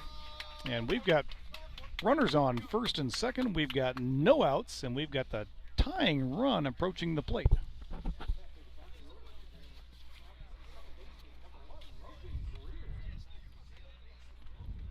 Back to the top of the order here. Jaden just needs to bear down here. Find the strike zone again. I think be an optimal time for a pop out. Take a double play.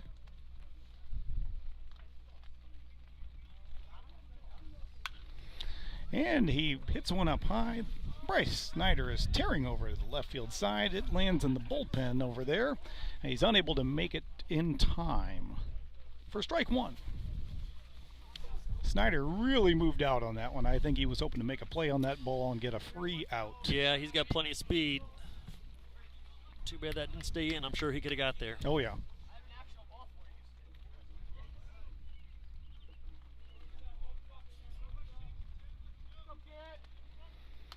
And he lays down a bunt, and it's foul for strike two. So Jaden's way ahead on this one with an 0-2. I'd like to see the pitcher and the third baseman here, Graham and Jaden, talk a little bit. Obviously a runner on second, so Jaden's really going to have to cover that third base line. So, but if they pump it deep enough, pull Graham off the base, that's a great play. Think they'll go for a bunt on with 2 strikes? No, I don't think they'll probably do it 2 strikes now, but that was a good idea by the DeKalb coaching staff. It almost worked. And he pumps in strike 3 watching, and that was a fantastic and important out right there. Yes, it was. And this batter seems to be unhappy with the call and maybe even was talking to the umpire, but I'll tell you, that one was a strike. Absolutely. I'm not sure what he's talking about.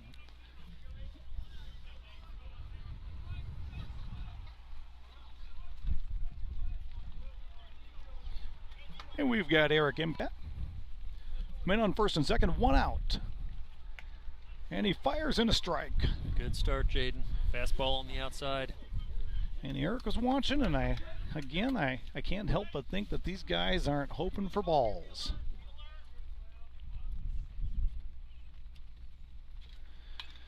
He fires in another one, and that's a foul.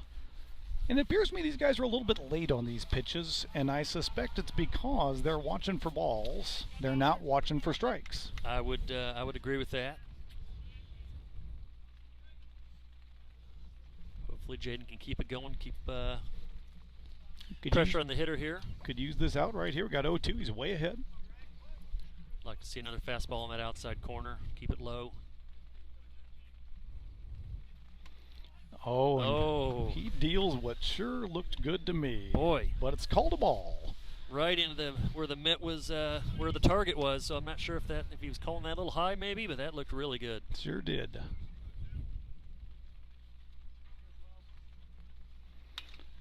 And this is going to be a good placed hit in right field.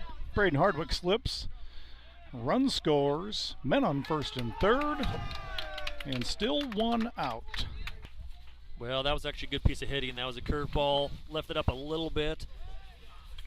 But not a bad pitch. I'd like to see that maybe a little bit lower that far ahead, but yep, it was a good piece of hitting. Good piece of hitting. You got to give that guy credit.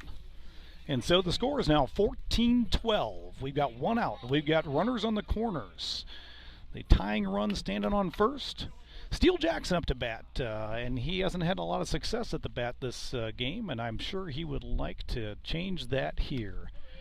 And that's ball 1 low.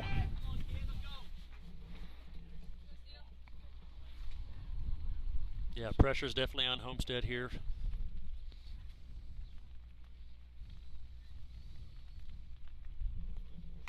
And that's ball 2, a little bit high.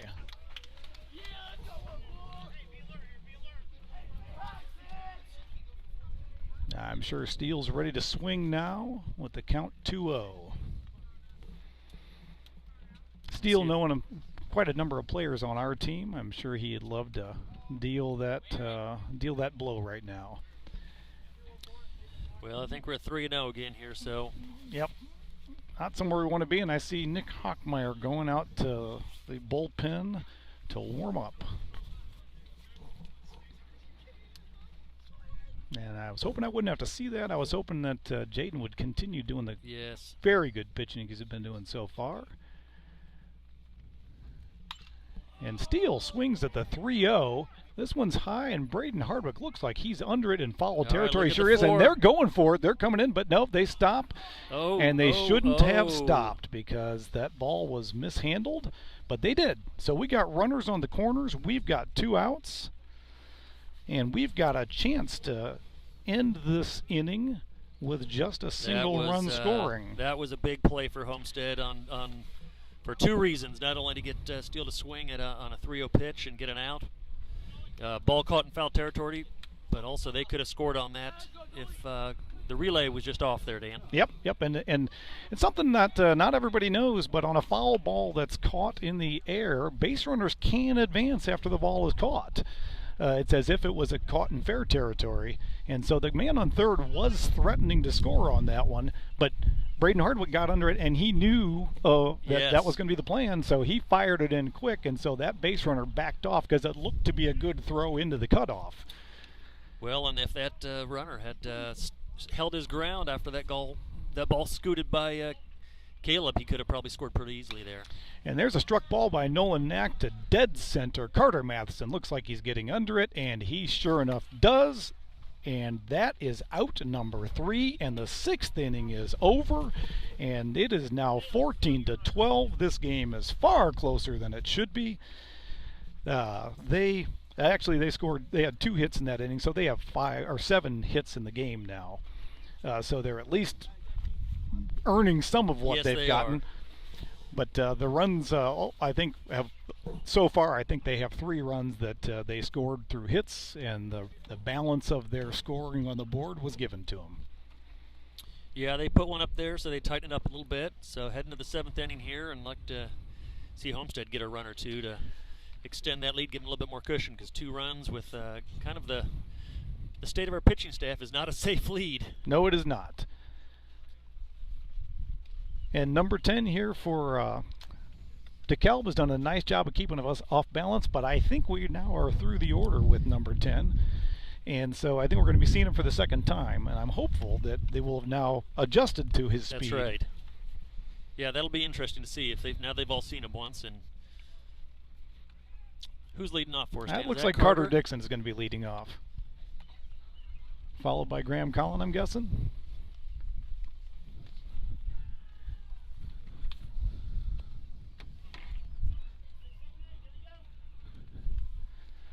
Yeah, it looks like we've got Carter. Carter's in the 6th spot. So 6, 7, 8. And yep, 6, 7, 8. Carter, Dixon, Graham Collin, Bryce Yoder.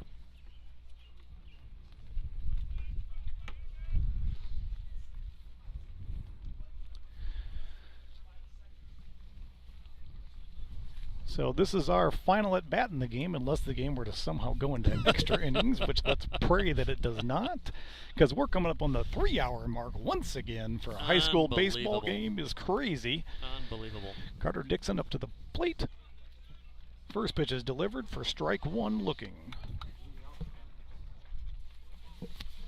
Love to see Carter's got home run power. We don't need a home run, but just love to see him get that bat on the ball. And he does get the bat on the ball, but unfortunately it was a curveball that he got under. And shortstop comes in, catches it in the grass in the infield for out number 1. Yeah, I don't know if it's this pitching or the rain, but it's a slippery ball that our hitters just can't quite have made good contact with. That's right. And it's to number 10's credit here, to Bryce Dobson's credit. It's been since he came in that our bats have gone cold. That's right. Another first pitch slow curveball that our hitters are watching. Yep. That's strike 1. Graham Collin up to bat. And Graham's had a great day so far.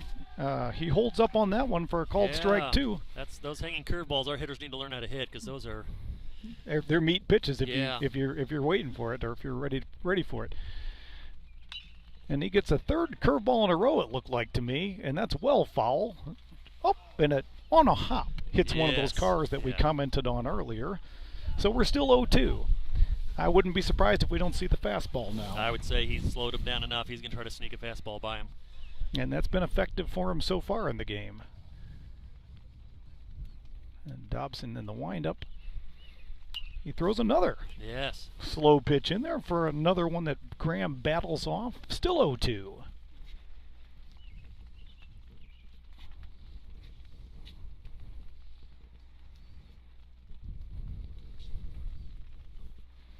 So he hasn't flashed any speed yet for this for Graham.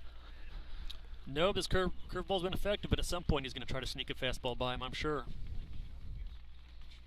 And there it is, and it's spoiled again by Graham. He's All keeping right. this alive. He's been is. 0-2 since the first two pitches, Yes, he and has. that was pitch number 6, I believe. And that looked like a fastball he tried to sneak by. Yep. So he's doing a good job keeping Graham off base, or Both but- off base and off yeah, balance. that's right, off balance. But Graham's battled. And he brings in a super slow one that hits the ground right at the plate, and Graham lays off of it. They check the call with the first base ump, who confirms that Graham did not swing at that pitch. It's 1-2.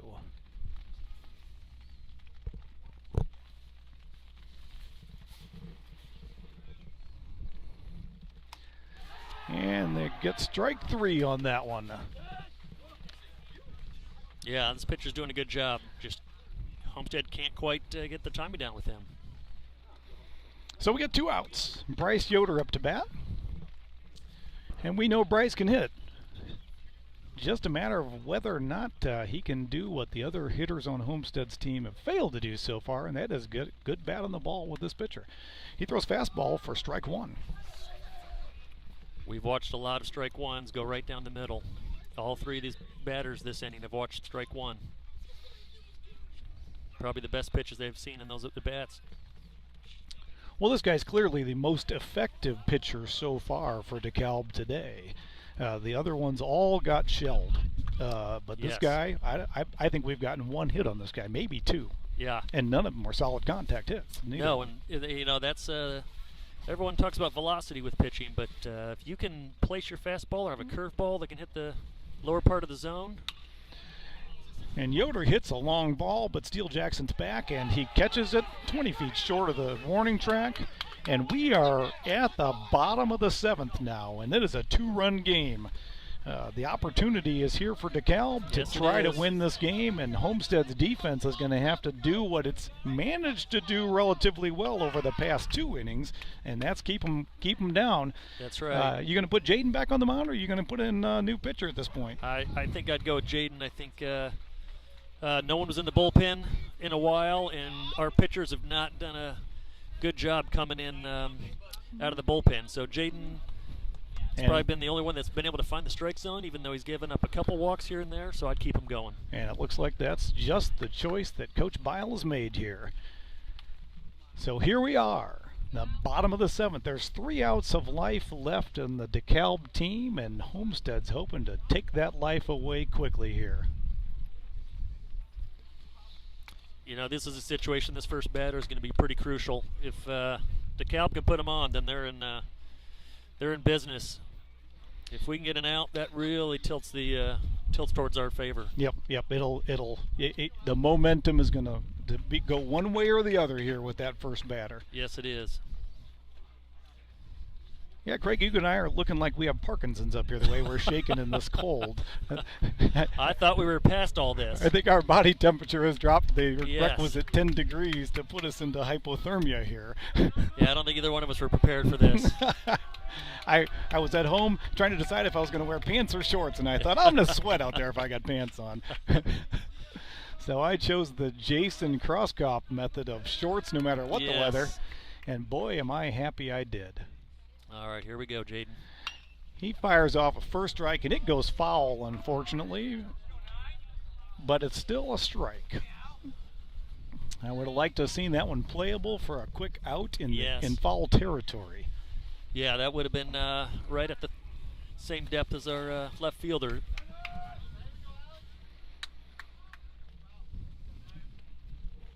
Second pitch is well above the strike zone for ball 1.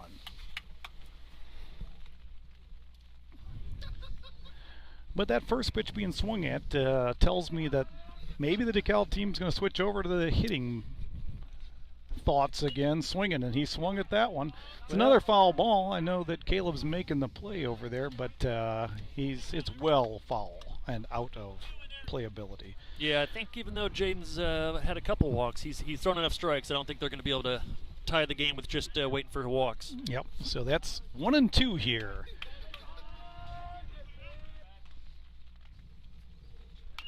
And he puts a bat on that one.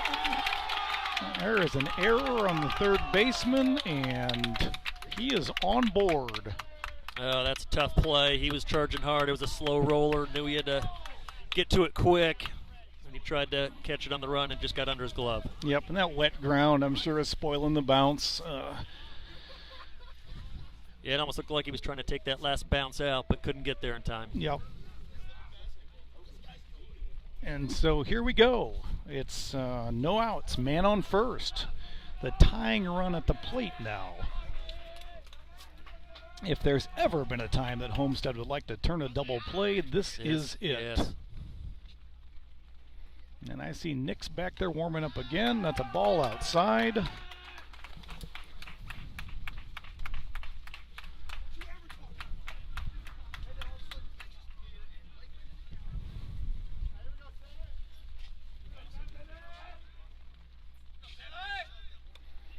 And he watches that strike go by. Yeah. You know, and that's we've seen it a million times. That first ball comes in as a ball in a game where there's been a lot of walks, and I think the hitter is just immediately switches his mode of thinking that he's going to watch those. And that's a swinging strike. And again, Jaden's ahead. Yeah, he might have fouled that off, Dan. Or did that just get by Carter on the swinging strike? He did foul it off. I was adjusting a bag over here, so oops. And the rain continues to steadily pour, so this, the last hour has been played in the rain, Dan? Yes, it has. And there's a throwback to first.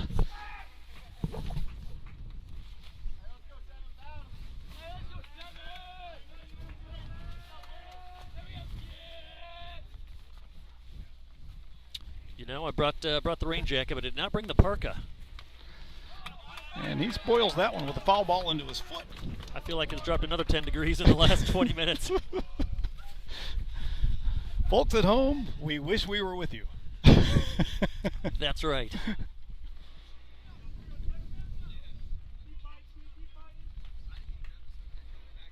And we are officially at 3 hours on this game. It's Unbelievable. 8 p.m. For a 7-inning game.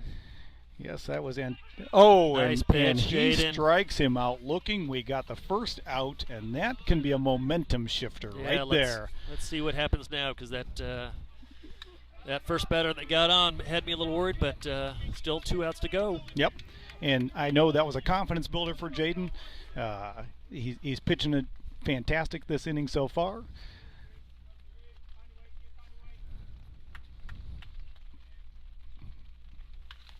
And there's a foul ball down the first base side. Well out of play. And that's strike one.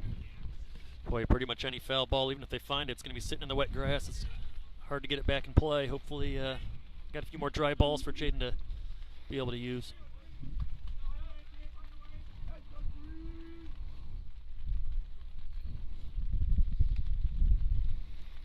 And Nice it's a beauty of a pitch. And the man on first is definitely concerned about those pickoff attempts. He is, not only is he taking a short lead, but he's leaning towards first until the point at which Jaden is fully into his windup. Well, 0-2 here, Jaden. Keep it low, maybe a curveball, get a ground ball, and give us a chance at the double play. There's a well-struck ball. It's in the gap.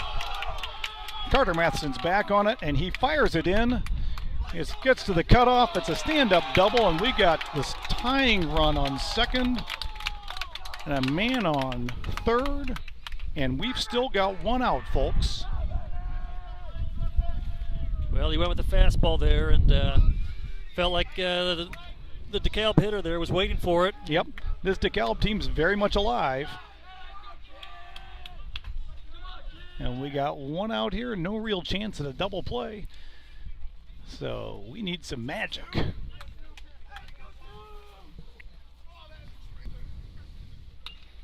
And he puts a bat on the ball. It's going to right field. Braden Hardwick is way back. He's under it. He's got it. Run's going to score on that sac fly, and a man's going to advance to third. Now the tying run's at third, but there are 2 outs now, folks.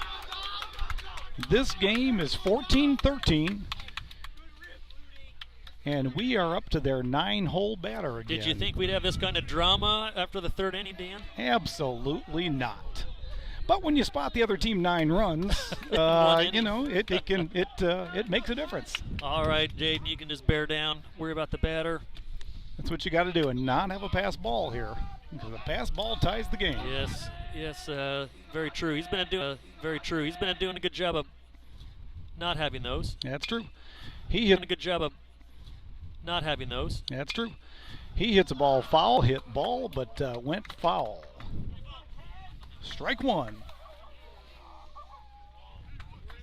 Yeah, I think they're definitely sitting fastball. I'd like to see maybe Jaden now, and now that he's ahead, give him some low curveball so he can't get a ground ball. Slow it down. 0-1. Jaden's working from the windup again. I think he likes a little bit more comfortable there. Yep, he's been ahead on each one of these batters this inning. And there's nice strike pitch. 2 launched, and that was a gorgeous pitch. And we are 1 strike away from winning this very sadly exciting game. All right, Jaden, 0-2, you're way ahead. You throw what you want. Don't give him anything to hit. He's shaking off the catcher. And here he comes in the windup, and here's the pitch. And nice that is strike pitch. 3 to end the game, folks. What a game. Give credit to this DeKalb team for staying in it. Give credit to the Homestead team for bearing down after giving up those 9 runs, and they managed to only give up 2 runs after that to keep this game a winner. But I'll tell you what, this is something the Homestead team has got to work on. Absolutely. We can't have these big innings, especially when we're giving them the big innings. Absolutely. Yeah, no, that was a great comeback by DeKalb. Took advantage of some poor pitching.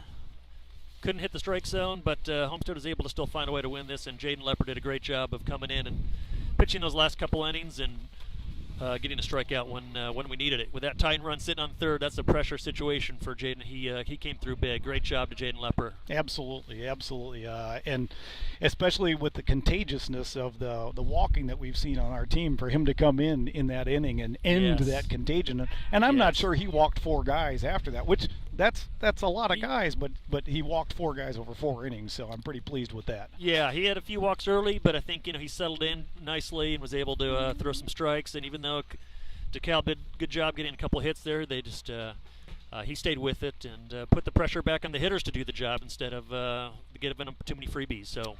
Yeah, Coach Bile out there talking to the team after the game, and normally on a rainy night, I think he'd keep him in the dugout to talk, but I have a feeling he's pulling him out in the rain for a reason. Yes, I think it was a win, but I don't think it feels like a win for Homestead. It feels like they definitely let DeKalb come back and made it way closer than it should have been. But again, it's the pitching, it's the freebies. We got to figure out this rotation or figure out the bullpen and how to make it work for Homestead so that we don't give up that many freebies. Absolutely a win, but we won ugly. Yes.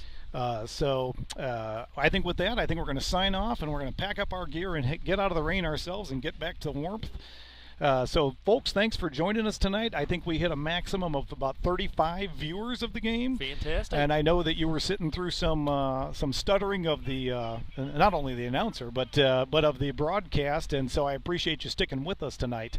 And hopefully on Saturday's games we're going to have a lot better coverage at Northrop, and so we invite you to come out and view the games with us. For those of you who can't come out to Northrop and watch the game in person, we'd love to have you on as viewers.